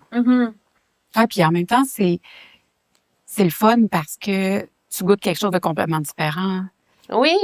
Oui, absolument. Puis ça, je pense que c'est peut-être le côté positif des changements climatiques pour le consommateur, c'est qu'on va voir arriver de nouvelles saveurs, de nouveaux cépages, nouvelles régions. Donc, ça, pour le consommateur, ça, c'est le côté positif. Beaucoup de vignerons aussi qui commencent à vouloir utiliser moins des vitivinifera puis utiliser plus des cépages différents. Puis je trouve ça le fun. On parlait d'Émilie Campo tantôt, mais c'est vraiment ça qu'elle fait, elle. Ses vins sont délicieux, là. C'est le fun. Puis justement, ça rend le vin plus une expérience, je trouve. Comme ici, chez Saucette, les gens, si ça, ils vont pas boire un chardonnay boisé ils veulent goûter autre chose. Ils veulent être dépaysés un petit peu. Puis j'aime ça que tu dis soyez curieux parce que c'est vraiment ça qu'on aime faire ici, justement. Là. Absolument. Ouais.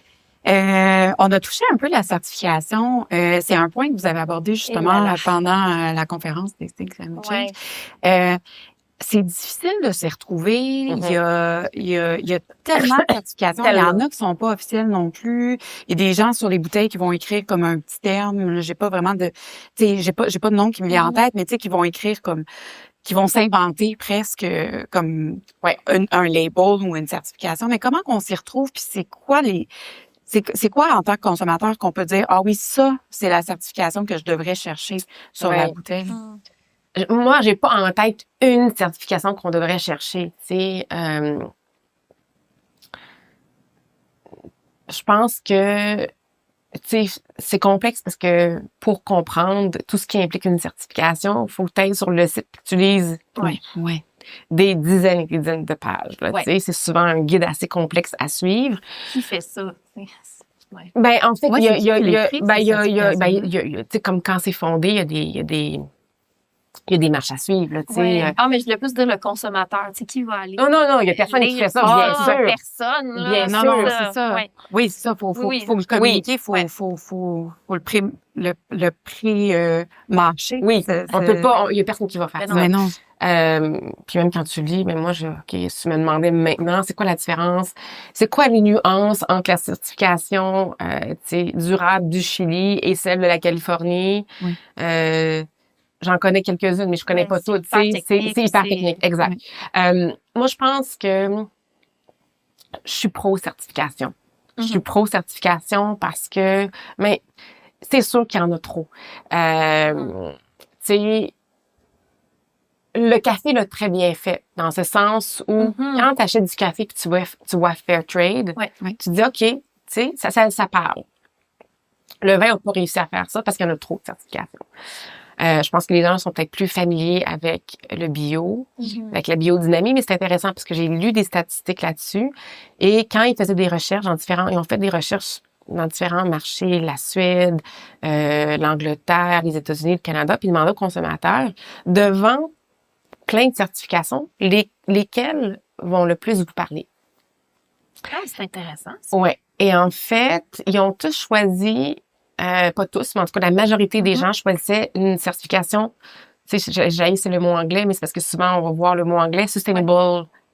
Ouais. Donc, une certification sustainable. Donc, parce qu'il y avait l'impression, donc durable, parce qu'il y avait l'impression, même s'ils ne comprenaient pas tout ce que ça impliquait, il y avait l'impression que c'était beaucoup plus large et que ça comprenait beaucoup plus d'aspects que juste du bio. Parce que sustainable, ça englobe beaucoup de parce choses. Que si c'est durable, nécessairement, c'est bio dans ma tête. Là. Ben non. Mais non. Mais pas nécessairement. Exactement. Parce que durable, souvent, les certifications durables sont pas bio, tu sais, comme les gens vont être tenus de limiter les produits chimiques et tout ça, mais c'est pas, puis tu es dans une lutte raisonnée, c'est-à-dire que tu veux diminuer, mais ça se peut que tu en utilises encore, tu sais, alors que le bio, non. Donc, moi, je suis pro-certification, mais je le sais que c'est compliqué. Donc, le consommateur, clairement, regarde, parce que cette étude-là est parlante. Puis, j'ai un autre résultat d'étude qui est sorti en décembre qui montrait que dans un moment où l'inflation est bien présente, que les gens sont plus... Ils ont moins d'argent, mais aussi, on est plus axé sur la santé, on boit moins. Les catégories de vins qui n'ont pas baissé dans les ventes, mais qui ont augmenté par rapport à toutes les catégories, c'est celles qui détenaient une certification durable. Ah oui. Bio, durable, B Corp, et celle qui est sortie au top. Il y a du B Corp dans le vin aussi? Oui, absolument. Oui, donc donc ça, c'est sorti au top des vins qui ont bien fait. Donc, oui, je pense que je sais que c'est du papier, je sais que c'est compliqué, mais honnêtement, je vois pas d'autre façon de communiquer au consommateur. Quand le consommateur est tout seul, puis que t'as pas un conseiller à côté de toi, puis qu'il y a des enfants dans le char qui attendent, t'as 1 minute pour faire ton choix. Ouais, les choix. Ben oui, en fait, il y avait même des chiffres, tu sais. Selon la SAQ, il disait 10% de la décision d'acheter un nouveau produit, c'est lié à la durabilité, puis le choix se fait en 10 secondes. Exact. T'arrives devant la tablette. T'as pas le temps. T'as pas le temps. Non. Fait faut que tu aies des cues, que tu aies des codes, d'où la certification. Oui. Donc, tu sais, moi, j'ai toujours aux gens, il n'y a pas de certification parfaite. Puis on pourrait débattre les positifs et négatifs. Je mets au défi de chaque certification, puis on en trouverait sur chaque. C'est sûr, OK? Sûr. Mais je pense que ça démontre un engagement. Ça démontre un sérieux. Est-ce qu'ils sont tous égales en termes de sérieux? Non. Est-ce qu'ils sont tous égales en tant que rigueur? Non, mais ça démontre un engagement, ça démontre que on fait des choses qui font une différence. Il faut commencer quelque part. Puis je pense que aussi dans ce dogme, il est très présent dans le vin, mais aussi on est dans une ère où les gens veulent noir ou blanc. Je pense qu'il faut encourager les gens qui font déjà des bonnes choses, même si c'est pas parfait. Oui, c'est vrai. Tu sais. Moi, je suis pro-certification, même si c'est un monde compliqué, puis on n'arrivera jamais à juste une certification. Mais le vigneron aussi, tu sais, on se demandait du point de vue d'un petit vigneron, parce qu'on en a plusieurs, nous, ici, des vins qui sont en bio, mais non certifiés, tout ça. Le vigneron, pourquoi il décide d'avoir la certification versus juste passer l'information puis dire, ben moi, je suis en bio, mais en même temps, ça se vérifie pas. Mais là, ça implique des coûts pour lui. Puis comment il choisit quelle certification il veut avoir? Parce qu'il y en a plusieurs. Tu sais, lui aussi, j'imagine, ça doit être difficile de faire un choix. Ben, tu sais, il y a deux choses. Quand tu dis le vigneron peut le communiquer, ça... Écoute, ça, on pourrait en parler longtemps. Ça se rend comment? Ça se rend comment? Là, on est au Québec. C'est ça que tu vas aller à un vignoble puis tu connais la propriétaire ou le propriétaire, c'est plus facile. Il va te le dire. Mais quand tu achètes un vin de l'Italie, comment tu sais? Aucune idée. Puis, ça, c'est un sujet qui me titille beaucoup, là, mais tu sais, dans le nature, il y a beaucoup il y a beaucoup de gens qui se disent nature qui ne le sont pas. Mais c'est pas certifié. C'est pas vérifié. Il y a pas d'analyse. OK? Fait que, tu sais, c'est pratique de dire je suis nature. Surtout en ce moment. Surtout en ce moment, OK? Donc, ça, c'est une chose qui me titille beaucoup, beaucoup. Je comprends. Parce que moi, quand je vais à la SAQ, il y a des producteurs, c'est sur nature. Moi, je les ai visités, ce producteur-là. J'ai vu les enzymes, j'ai vu les levures. Mais c'est vraiment pas, c'est ça. Mais c'est pas analysé, c'est pas certifié. C'est pas certifié. Exactement. Donc, si on se fie à la bonne foi des gens, il faut pas. Force c'est de constater que certains vont être complètement honnêtes. On en connaît plein qui sont honnêtes, avec qui je fais confiance. Puis d'autres, c'est la business, OK? Ça, c'est l'enjeu. Pourquoi un producteur décide de se certifier? C'est quelque chose que j'ai beaucoup parlé avec Michael Despervenches. Oui. Parce que Mike vend tous ses vins ici. Mac et Véro sont connus. Ils n'ont pas besoin, tu sais, les gens, ils sont en biodynamie, les gens les connaissent. Oui. Il dit, tu sais, Michel, il dit, on s'est posé la question à un moment donné, si on devait, pourquoi, tu sais, il dit, tu sais, c'est beaucoup de papier, c'est de l'argent. Puis il dit, moi, je continue à maintenir que c'est important de le communiquer aux consommateurs, que c'est quand même une façon de le communiquer aux consommateurs. Fait que je pense que pour plusieurs personnes, c'est ça. Je pense que dans un monde où on reconnaît aussi que le consommateur cherche de plus en plus ces produits-là, c'est un argument de vente. Je pense qu'il y en a aussi qui commencent à voir que la SAQ qui privilégie les vins bio, le système Boulaguette qui privilégie les produits durables, ben ça fait en sorte que le producteur a dit, OK, si je veux avoir une chance de me retrouver sur les tablettes, il faut que j'aie cette certification-là. Donc, ça amène les gens à avoir une certification. Puis mais il y a des coûts qui viennent avec ça. Il y a certains pays où on va aider les producteurs, il va y avoir des genre de subvention. Qui va aider, mais l'accompagnement pour la certification. L'accompagnement se fait plus au niveau de la certification même, mais il y a des gouvernements, tu sais, qui vont donner des fonds pour aider justement ou pour pallier, tu sais, quand tu changes en bio par exemple. Peut-être que tu étais déjà en bio, mais si tu t'es fait une conversion, pendant cette conversion-là, tu vas avoir des rendements qui vont descendre, c'est sûr, tu sais. Fait que comment tu fais pour pallier à ce manque-là de production? Fait qu'il y a des gouvernements qui vont donner des subventions, d'autres non. Donc, c'est ça aussi, c'est que le terrain est pas le même selon le pays où tu es. Est-ce qu'ici, il y a des subventions ou des... C'est une bonne question, je sais pas. Faudrait demander, c'est une bonne question. Je sais pas. Oui. Parce que en tout cas, on connaît pas tous les vignobles parce qu'il y en a beaucoup au Québec. Oui. Mais tu sais, en tout cas, c'est peut-être une impression, mais ou parce que nous, on navigue autour des domaines qui travaillent déjà en bio puis que c'est un peu plus dans notre approche, mais il y en a beaucoup, je crois, au Québec qui sont soucieux de ça, tu sais, de faire de la production bio ou plus nature. Est-ce que c'est... Je pense que c'est aussi peut-être dans le monde. C'est dans le monde où on gravite. Si on regarde à l'échelle mondiale, on a quand même plus de conventionnel que de bio. Oui. Au Québec. Aussi. Au Québec aussi, c'est ça. Mais je pense que ce qu'on voit, puis ce qui est vraiment motivant au Québec, ce qu'on voit justement cette nouvelle génération-là, que s'ils sont pas en bio, ils traitent pas beaucoup. Là, on essaie de vraiment. Je pense qu'on est plus dans l'ère où on met tu sais, je pense qu'il y a vraiment un réel souci de faire mieux les choses, puis je pense que même les gens qui sont pas en bio travaillent d'une façon raisonnée. Hein, c'est pas. Je pense que. Puis oui, on voit cette jeune génération-là qui sont préoccupés de tout ça et donc un raisonnement mais puis ceux qui travaillent pas en bio, je pense qu'ils font très attention de limiter les traitements. Oui, c'est ça.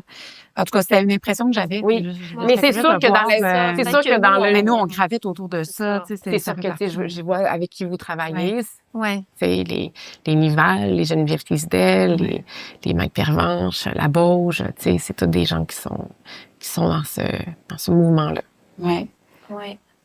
Mon Dieu, la Bauge. La Bauge, Simon, il nous a envoyé, parce qu'on va le recevoir, il nous a envoyé un gros document là, sur la régénération, sa réflexion et sa vision derrière sa façon de travailler la vigne et tout. Puis là, je me dis, oh my God, OK, lui, il est vraiment... C'est du sérieux, là, il prend ça vraiment au sérieux. Ouais, c'est beau à voir. un virage, là. C'est super inspirant. Oui. J'ai bien hâte d'en parler avec lui. Ouais. Est-ce qu'on ouvre la bouteille? Moi, je regardais mon café, je me dis peut-être qu'on va arriver à la fin du café. Comme il parle trop. Oui, merci beaucoup. Là, est-ce qu'elle est assez fraîche encore? Écoute, on pourra voir si vous voulez, mais je vais vous en dire un petit peu. J'ai choisi un vin qui va dans la thématique. Oui. Merveilleux. Est-ce que tu veux nous en parler? Oui, parle-nous de ce beau vin. C'est un producteur que j'aime, que je connais depuis très longtemps. Je travaille en biodynamie.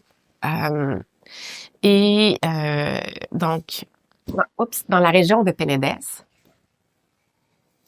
Donc, si vous allez à Barcelone, donc le producteur est Alta Aleia. Si vous allez à Barcelone, Aleia, ça fait partie, on peut le nommer Cava, mais c'est juste au nord, sont pas dans la grande région du Penedès, là, où on fait les cavas, sont au nord de Barcelone, dans une région qui s'appelle Aleia. Mais le nom du domaine, c'est Altalea. C'est un domaine qui privilégie les cépages autochtones et donc qui sont aussi plus adaptés au changement climatique. En Espagne, on a eu beaucoup de cépages internationaux qui ont été plantés un peu partout. Pour la production de bulles, ben c'est sûr que l'inspiration étant souvent champagne, on a planté du pinot noir, du chardonnay. Il reste que les cépages autochtones sont plus adaptés et préservent leur acidité dans les années plus chaudes, comme ça arrive de plus en plus. Et cochent toutes les cases. Ils ont des panneaux solaires. Quand tu vas les visiter, toutes les bouteilles qui sont consommées sur place, ils vont les laver et les réutiliser. Donc, je pense, je vais pas dire des mauvais chiffres, mais je pense que c'est presque 30 000 bouteilles par année qui sont relavées. Wow! Donc, ils font beaucoup de choses pour minimiser l'empreinte carbone. Et là, la nouvelle génération est en train de s'impliquer. Et il y a un gros projet c'est quelques domaines, en fait, dans la région qui sont dans la région de Penedès, et eux qui se sont mis ensemble et qui font un projet pour développer des nouveaux cépages, des nouveaux piwis.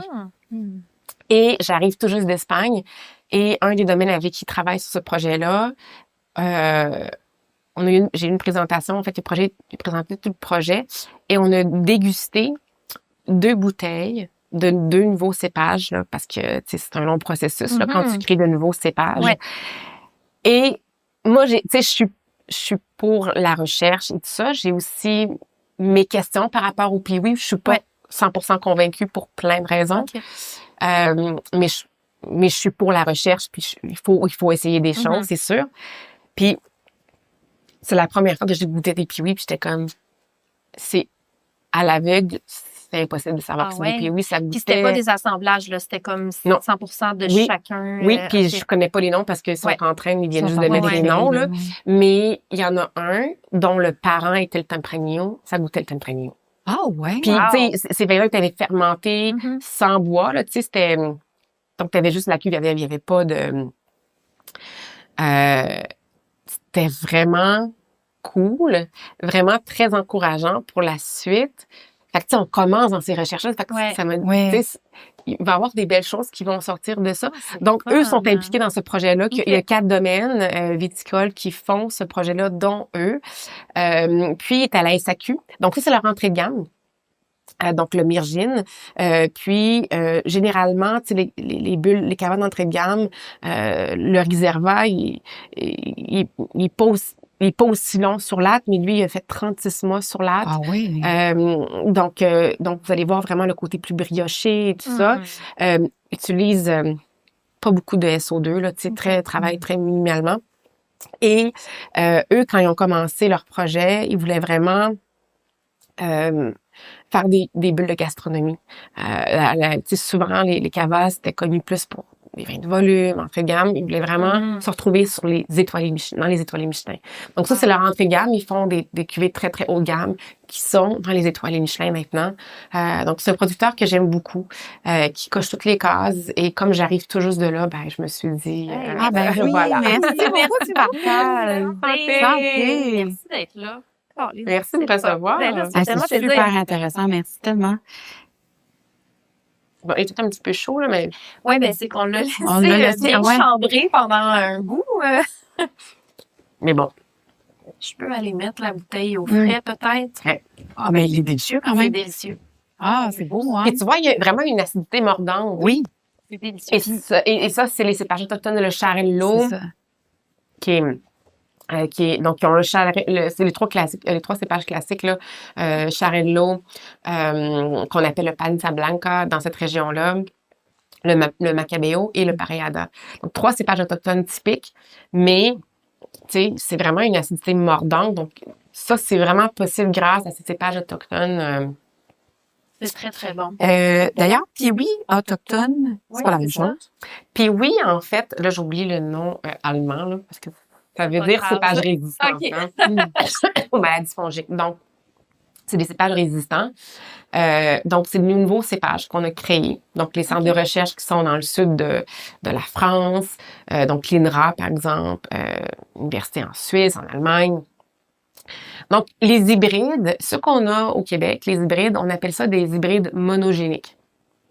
C'est-à-dire que on a fait un croisement entre deux espèces de vignes. Donc, vigne américaine, Vitis vinifera pour créer un cépage dans le but de trouver une solution. Un problème, une solution. Donc, par exemple, on a des hivers froids. On sait que les Vitis vinifera, on dit que non, les Vitis vinifera sont pas résistants au froid. Fait qu'on voulait garder le goût désirable, si on peut dire, du Vitis vinifera, mais en prenant la résistance au froid des vignes américaines. Mais on a vraiment fait on a pris deux vignes de deux espèces différentes pour créer une nouvelle vigne. Ça, c'est un hybride. Ouais.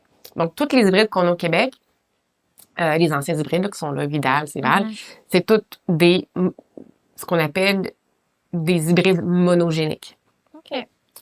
La nouvelle vague qu'on appelle Piwi, eux, en fait, ont été créés pour trouver des solutions face au changement climatique. Un des problèmes, c'est les maladies fongiques qui sont nettement en croissance et donc il faut qu'on traite. Donc, on veut essayer de trouver des cépages qui sont résistants à plusieurs choses, mais en grande partie aux maladies fongiques, d'autres cépages qui vont être résistants à la sécheresse, d'autres cépages qui vont être résistants à certaines maladies. Donc, les centres ont beaucoup investi de l'argent pour trouver des nouveaux cépages. Et ces cépages-là, on les appelle les Piwi. Mais là, ils sont pas monogéniques, ils sont polygéniques. Ça veut dire qu'ils ont été créés pour être résistants à plusieurs choses, on peut dire. C'est la façon simple de l'expliquer. Là. Donc, on a fait plusieurs croisements.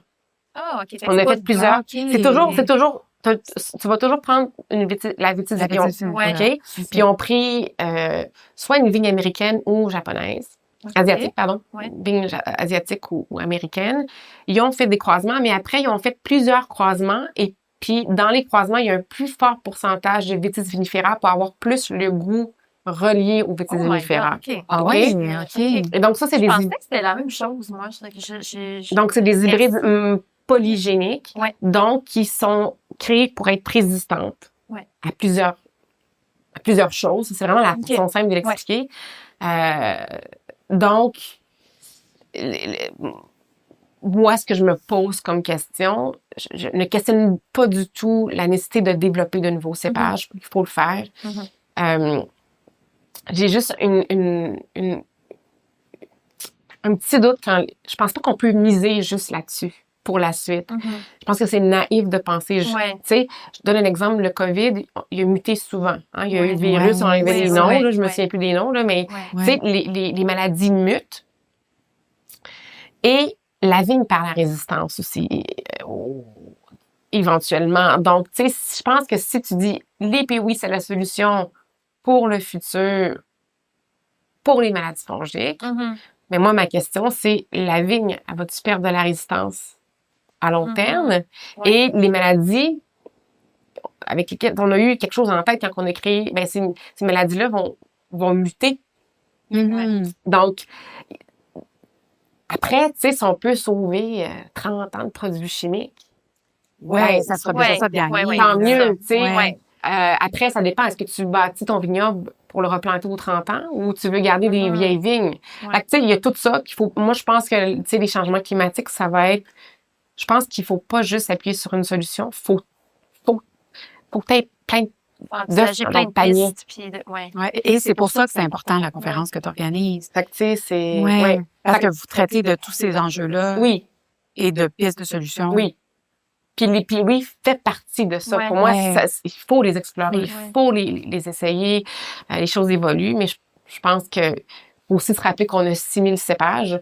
Puis puis après, tu sais, on a trouvé 1000 clones juste de Grenache. Attends un peu, 1000, je me trompe dans mes chiffres, mais en tout cas, 1000 clones de Pinot Noir qu'on sait jusqu'à ce jour. Ah oui? Donc, tu sais, t'as plein de cépages, mais t'as plein de clones. Fait qu'il y a aussi une diversité génétique qui existe déjà à travers les cépages. Fait que, tu sais, je pense qu'il faut investiguer tout ça, en fait. Tu parlais tantôt de cépages autochtones. Oui. Est-ce que tu peux clarifier c'est quoi? Ben, les cépages indigènes, c'est les cépages qui sont issus de la région, là. Tu sais, comme le Macabeo, le Charello, ben, il a été mentionné dans les années 1700 dans la région de Penedèse. C'est ça, c'est son endroit d'origine. Ils ont voyagé, c'est ça, c'est des cépages. Ils ont voyagé après, mais ils sont issus de cette région-là. Après, pour les pays du Nouveau Monde, ben, tes cépages sont tous venus quelque part, tu sais. Mais je pense que ce qui est intéressant, c'est qu'il y a des pays comme l'Australie, comme l'Afrique du Sud, qui avaient peut-être planté des cépages très populaires à une époque, qui commencent aujourd'hui à planter. Ben, en fait, c'est qu'il n'y avait pas de cépages autochtones parce que mais qui commencent à aller en Grèce, à importer des boutures de la Grèce, comme l'assyrtiko, parce que c'est un cépage qui est plus, qui est déjà résilient à la sécheresse.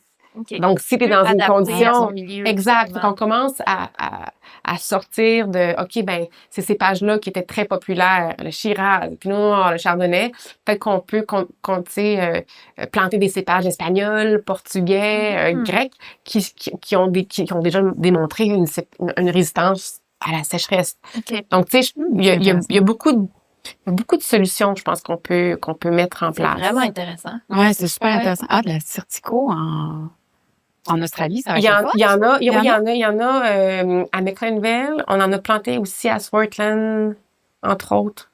Je pense qu'il y en a à Stellenbosch aussi, en Afrique du Sud. Donc, oui. Oh, très intéressant. Je pense qu'on peut maintenant changer de catégorie. OK. C'est tellement rare pour des structures comme ça dans les podcasts. Ben, parce que vu que t'as plusieurs chapeaux, tu sais, on se disait tant qu'à t'avoir avec nous, tu sais, on va parler, des changements climatiques, mais on est super curieuse aussi de voir comment ça se reflète dans ton travail de journaliste également. Tu sais, dans le fond, toi, ça fait super longtemps que tu écris sur le vin. Comment tu choisis les vins dont tu parles? Comment tu choisis les sujets dont tu parles dans tes... Ça a évolué, hein, parce que, tu sais, j'ai commencé à écrire, j'étais à Vancouver à l'époque en 2004. J'ai commencé à faire la radio à Vancouver aussi en 2004. 2003 même.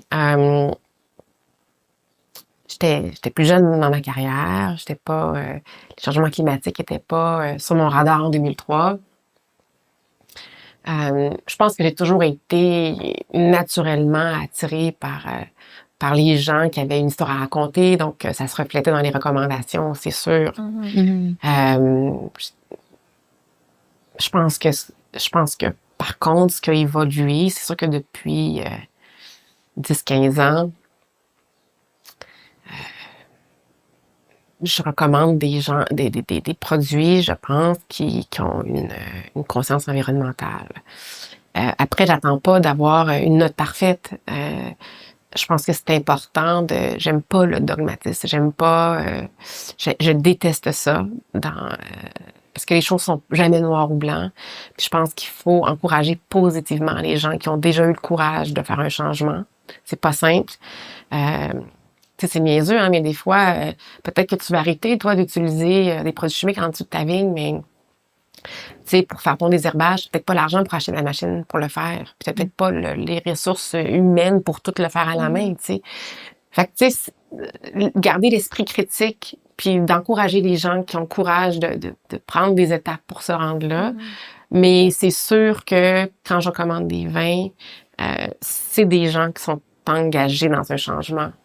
Dans une lutte raisonnée au minimum, dans le devoir, quand on m'a approché pour écrire.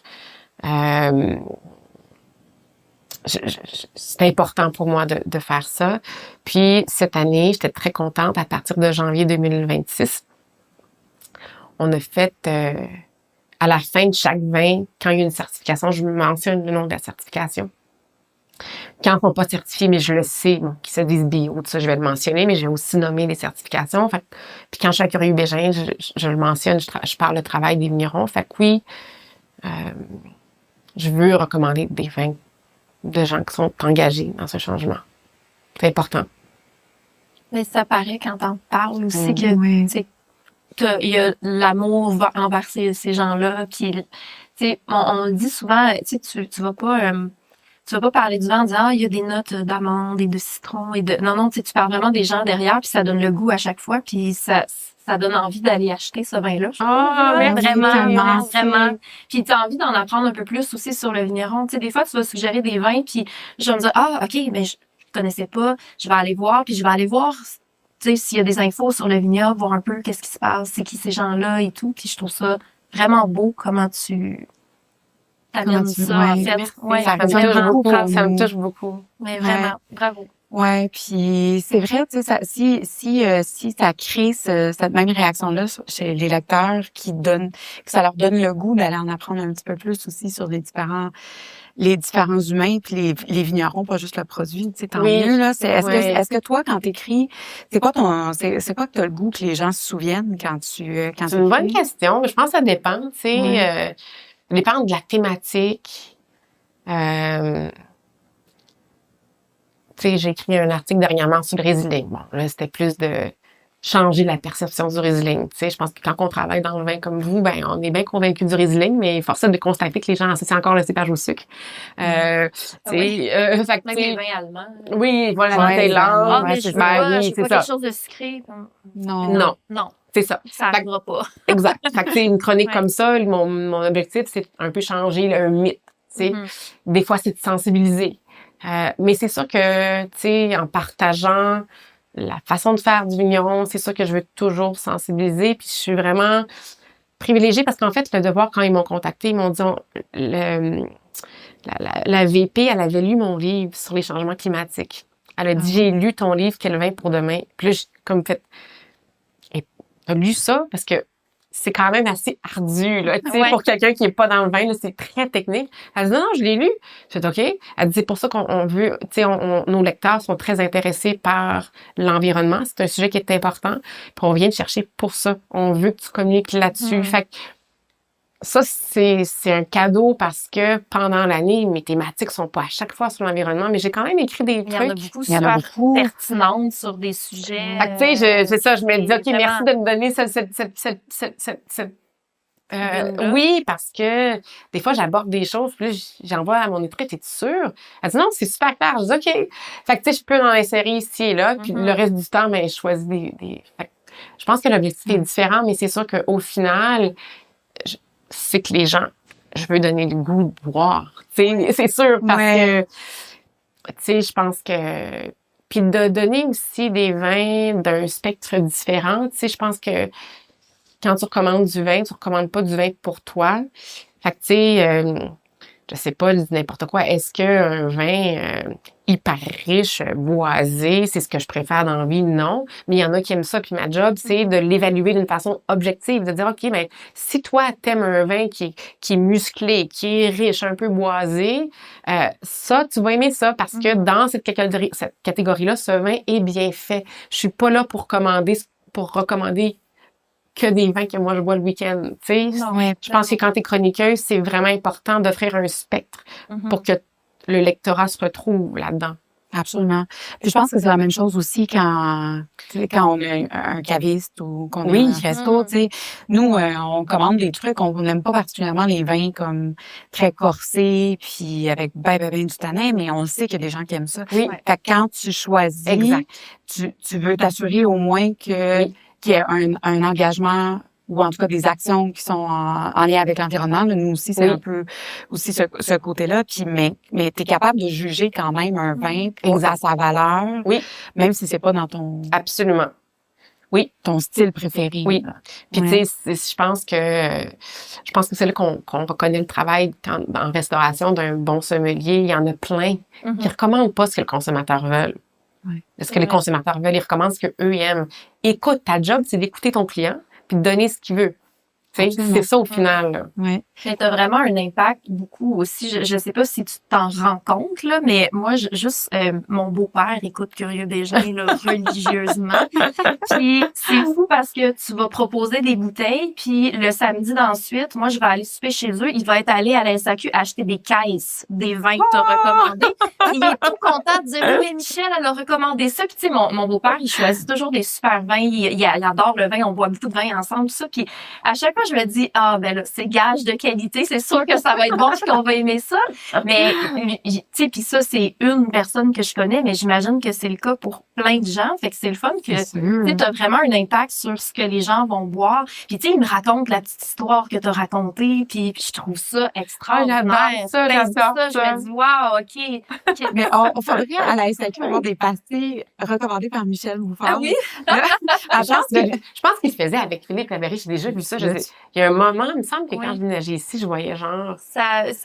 J'en ai déjà vu de ça. Pas avec mon nom. Mais avec ton nom, ça marchait super bien. Ben oui. Ça, c'est un gage. Moi, je vote pour cette certification-là. Moi, j'avoue que ça pourrait devenir une certification. Officielle. Ça serait super. Ça serait le fun. Mais en tout cas, tu fais vraiment un travail incroyable. Là. C'est impressionnant. Puis, tu sais, justement, tu travailles aussi avec la nouvelle génération de sommeliers ou avec des gens qui apprennent le vin. Oui. Pourquoi, toi, c'est important la formation des sommeliers à en devenir ou des gens qui essaient d'aller chercher un petit peu plus de connaissances? En fait, moi, quand j'ai commencé ma carrière en tant que musicienne, au début, je voulais pas devenir trompettiste dans un orchestre symphonique. Ça s'est installé plus tard. Au début, je voulais être prof.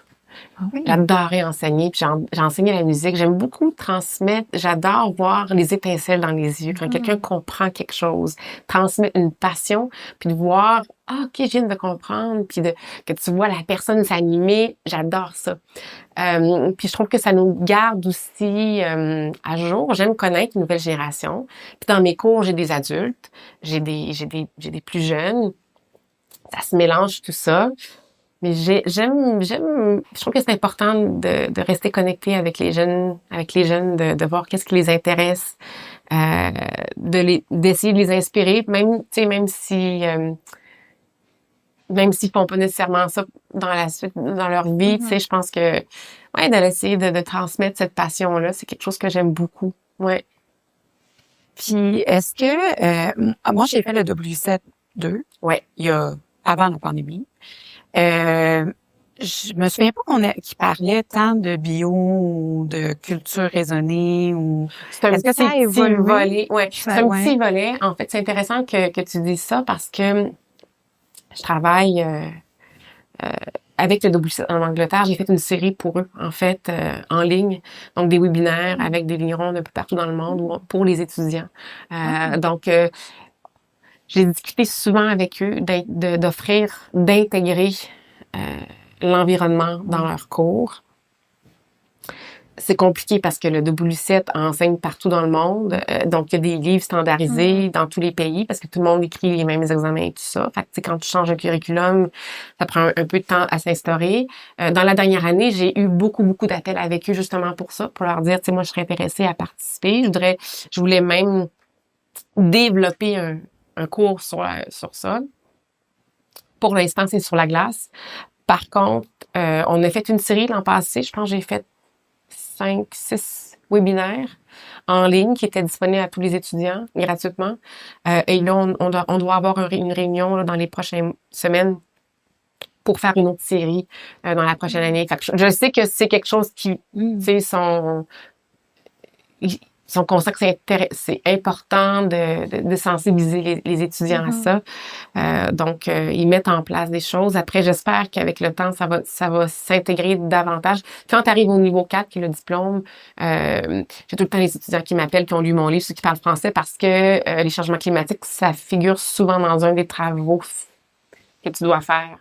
Au niveau du diplôme, oui. OK. Ouais. C'est comme une conscience. Oui, une conscience aussi. Oui, c'est comme bâtir, tu sais, quand tu bâtis quelque chose, tu sais, la pyramide de Maslow, là. C'est un bloc à la fois, là. Ouais. C'est un peu ça, tu sais. OK. Mais c'est génial, ça. C'est important de le faire à la base aussi. Dans en fait, c'est de leur inculquer ça déjà. Puis là, tu sais, ceux qui vont aller travailler là-dedans et tout vont pouvoir aussi... Ça va se refléter dans leur pratique. Absolument. Parce que moi, je me souviens quand je faisais les travaux puis que j'achetais les vins là, pour les différents travaux pratiques à faire pendant le W7. Moi, j'avais cette conscience-là puis j'essayais de trouver des produits qui étaient un petit peu plus sustainable ou en tout cas avec une conscience environnementale. Puis c'est pas super facile, puis il donne pas tant de guides non plus. Fait que c'est ça, je me demandais, quand toi, tu l'enseignes, si tu privilégies aussi, est-ce que il y a une liste de vins que tu dois servir obligatoirement. Ouais. Ils choisissent pas le producteur. Ils vont Non, dire, c'est ça. ils vont dire, OK, dans le cours 1, tu dois avoir, je dis n'importe quoi, un vin aromatique du type, blablabla. Fait que c'est toi qui choisis les producteurs. C'est sûr que comment j'arrive à la SAQ, je privilégie les producteurs qui travaillent bien, qui représentent aussi, qui ont des exemples classiques de ce que ça doit être. Puis, tu sais, je pense qu'il y a une page là, sur... c'est des petits paragraphes de biodynamie, nature. Fait que moi, c'est sûr que rendu là, je prends tout le temps une petite pause pour juste mettre un petit peu des graines dans tu sais, de semer des graines, là, tu sais, de dire, OK, connaissez-vous la différence? Je demande souvent aux gens, ça me fascine tout le temps, tu sais, êtes-vous capable de me dire, de me donner une définition de ce qu'est le vin nature, biodynamie? Puis, ce qui est intéressant, c'est que souvent, les gens, ils se sentent très... ils ont beaucoup d'opinions par rapport à ça, mais quand tu leur demandes une définition, ils sont incapables de dire c'est quoi exactement ça. Ça me fascine. Même, tu sais, j'ai donné une conférence à Raw il y a 2 ou 3 ans de ça. Puis, c'était sur les vins nature. J'avais un panel de producteurs de vins nature, puis bon, on parlait d'enjeux environnementaux aussi. Et c'était que des professionnels. Puis, j'ai demandé dans la salle qui peut, avec assurance, me dire c'est quoi un vin nature. Puis, j'ai dit, garde, il y a personne, ça reste entre nous, mais je suis juste curieuse. Honnêtement, la grande majorité n'ont pas levé leurs mains. Oh, oui. Wow. Et puis, ça fait pas 20 ans de ça, là. Non, il y a pas si longtemps. Puis, on était à Raw. Et c'était un panel sur le vin nature. Oui. Puis, c'est les gens, les panélistes, bien sûr, qui le savent, mais les gens dans la salle, c'était des professionnels du vin. Les agents, les sommeliers. Et je leur ai demandé s'ils pouvaient me dire, tu sais, et il y en a peut-être 5 sur 40, 50 qui ont levé la main. Oh, wow. Quand même. C'est fou, hein? Ben oui. J'étais quand même surprise.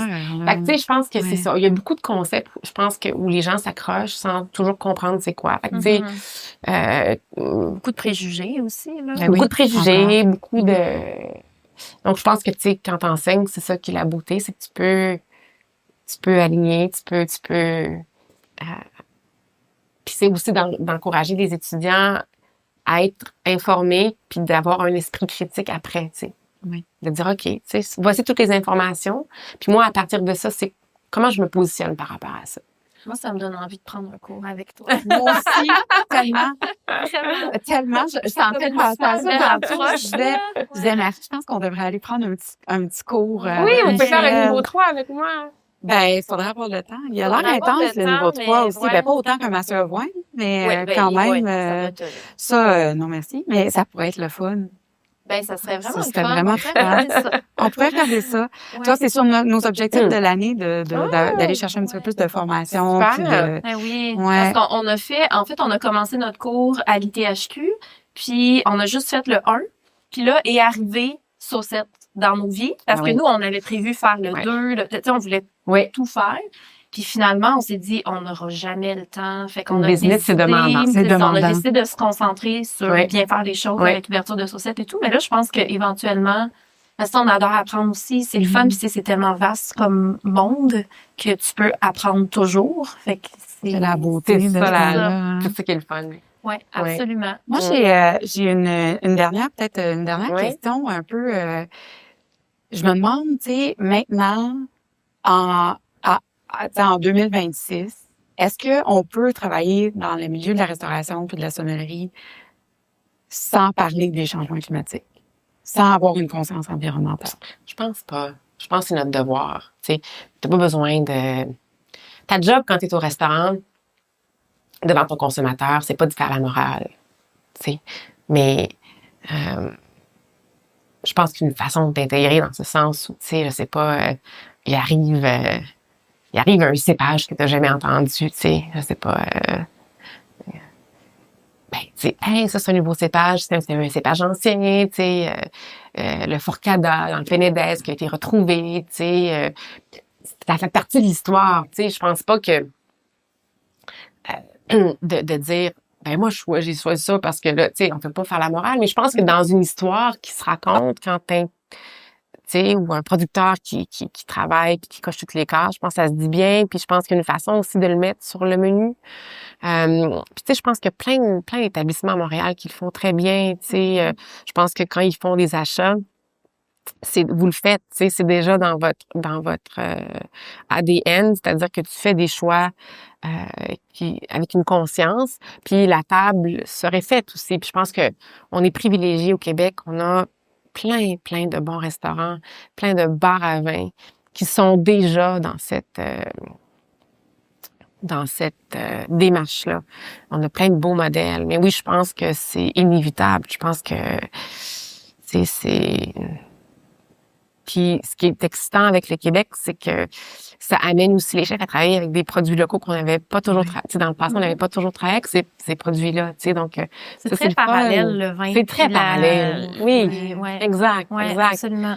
Le Québec, on est privilégié, honnêtement. On a la scène culinaire et le talent qu'on a aussi au niveau des sommeliers. On est choyés. Les gens s'intéressent beaucoup aussi, je pense. Vraiment. Ouais. Et les consommateurs sont curieux. C'est ça, exactement. Tu sais, je suis allée voir une pièce de théâtre hier, puis on est allé manger avant. Il était quand même assez tôt, il était 6 heures, tu sais, parce que la pièce était après. Fait que je me suis tournée, j'ai regardé, puis moi et mon chum, on a regardé, on a dit, tout le monde avait du vin sur les tables. Puis c'était des jeunes. Ah, ça, c'est... Je suis partie, c'est le fun de voir ça. C'est le fun. Oui. Il y a encore de l'espoir. Il y en a plein. Ben oui. On en a des jeunes qui viennent. On a de plus en plus de jeunes qui viennent ici. Mais c'est beau avoir cette nouvelle génération-là qui continue à... parce qu'elle doit boire complètement différemment aussi de ce que les autres générations. Ils boivent mieux. Ouais. Ils choisissent peut-être un petit peu plus avec le cœur aussi. Oui. Comment tu les vois, toi, cette nouvelle génération de buveurs-là? Ben ça, c'est genre de question d'examen qui peut se retrouver à mon examen de Master Wine. Et des mots, qui boit quoi où, là. Fait que ça, j'ai beaucoup étudié ça. Et ça me fascine aussi, ça m'intéresse. Et en fait, les jeunes, si je prends les Gen Z, par exemple, s'ils sauvegardent tout ce qui les intéresse, donc le sentiment de communauté, la diversité, aller dans des endroits où il y a plus qu'une chose à découvrir en même temps, l'environnement, tout ce qu'ils cherchent, l'univers du vin, là. Sauf que notre problème, je pense que l'industrie du vin communique beaucoup communique de la même façon qu'ils ont toujours communiqué avec les autres générations, et ça ne marche pas avec eux. Donc, il faut repenser la façon de faire les choses, la façon de communiquer le vin, la façon d'amener le vin à leur table. Faites des événements où ils vont pouvoir déguster un cocktail, peut-être quelque chose qui a pas d'alcool dedans, et du vin en même temps. Où il y a de la musique. Je lisais dans le New York Times, de la Financial Times, ils font des at midnight. Donc, c'est des soirées où tout le monde amène leur paperasse. C'est bien cool. Puis là, fait que la paperasse est moins plate. Ouais. Ils se retrouvent ensemble, puis là, tu sais, puis ils prennent un verre. Fait que, tu sais, faut être créatif. Puis je pense que, parce que je suis convaincue qu'on a ce qu'ils cherchent, c'est juste que d'autres types d'alcool ont peut-être mieux réussi. Puis là, on voit dans les dernières données, tu sais, que puis on est aussi dans un moment où, tu sais, ces gens-là arrivent où il y a de l'inflation, tout coûte plus cher, t'es plus jeune, t'as moins d'argent.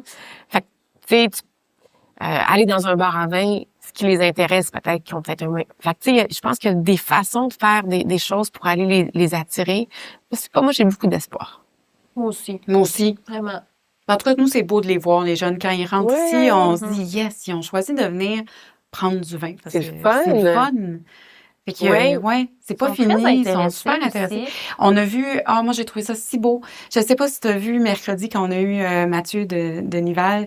On avait un groupe dans le lounge. Il était 5 jeunes, début vingtaine. Puis là, ils sont arrivés, puis ils savaient pas qu'il y avait un événement vigneron. Puis là, je leur ai dit, on a un vigneron sur place ce soir, puis on sert ses vins aujourd'hui. Puis là, je me suis dit, regarde ça, ils vont vouloir juste s'en aller, puis essayer de trouver une place où il y a de la bière, ou tu sais, où ils n'ont pas à interagir avec un monsieur, tu sais, qui vient... Mathieu un monsieur. Ben, pour eux, oui, tu sais. Mais finalement, je leur dis... pas l'air d'un monsieur. Il n'a pas l'air d'un monsieur, puis je leur ai dit, est-ce que ça vous tenterait de parler avec le vigneron? Puis ils m'ont dit, il est là, il viendrait nous parler. Puis il était super content. Et là, j'ai envoyé Mathieu, puis je les regardais. Et là, il y avait les étincelles dans les yeux. Il se disait, mais mon Dieu, mais j'ai rencontré le gars qui a fait ce vin-là. C'est incroyable. C'est incroyable. Puis après, ils m'ont remercié, puis ils m'ont dit, c'est comme quelle belle surprise qu'on soit venu ce soir, puis qu'on ait pu assister à ce genre d'événement-là. Fait que, tu sais, il y a de l'intérêt. Il faut juste, effectivement, trouver la façon de leur parler. Puis de les mettre en contact avec... je suis convaincue de ça. Tu sais, autant eux étaient contents, mais Mathieu aussi nous a dit, c'est le fun de voir des gens qui me connaissent pas leur servir mon vin, puis de voir qu'ils sont intéressés, qu'ils trouvent ça bon. Il dit, tu sais, c'est... Parce que souvent, quand on fait des événements vignerons, les gens connaissent déjà, fait qu'ils sont vendus d'avance. Mais là, c'était une belle découverte pour tout le monde, finalement. C'est super. Ouais, j'aime beaucoup ça. Puis il y a aussi, tu sais, que avant, tu sais, bon, dans les autres générations, souvent, les gens achetaient par appellation, par nom connu, par... Tout ça les intéresse pas vraiment, en fait. Tu sais, ils vont acheter des vêtements dans des friperies, les marques, c'est pas des choses qui les intéressent. Ils sont plus intéressés par qu'est-ce que ça coûte, l'histoire. Fait que, tu sais, je sais pas, moi, je trouve que c'est tout plein d'espoir. Je trouve que c'est une belle façon de voir ça aussi. Oui, absolument. Oui. Ça donne envie de faire comme ça, nous autres aussi. Et de continuer. Oui. Ah, merci, Michel. Merci. Mais non, mais merci à vous. Ça a passé super vite. Ben oui, mais merci. Puis, qui sait, peut-être qu'on va ça serait le fun. recevoir encore, parce que j'ai l'impression qu'on pourrait ouvrir une série de discussions sur plein de sujets, parce que ta curiosité me rend encore plus curieuse, en fait, d'en apprendre encore plus. Contagieuse. C'est contagieux. Ouais. Et merci à vous. Merci bravo beaucoup pour ce que vous faites. On a besoin de plus d'endroits comme ça. Merci. Des petits... tu sais, des endroits de quartier où les gens vont prendre un verre. C'est quelque chose qu'il y a beaucoup, quand tu vas en Europe. Les gens arrêtent dans une buvette pour prendre un verre en allant à la maison, tu sais. Puis d'avoir ces petits endroits de quartier, c'est ça qui fait vivre les quartiers, tu sais. Donc, ça donne une vie autour. Donc, merci pour ce que vous faites. Oh, mais merci à toi. C'était le fun. Santé! Santé! Merci. Merci.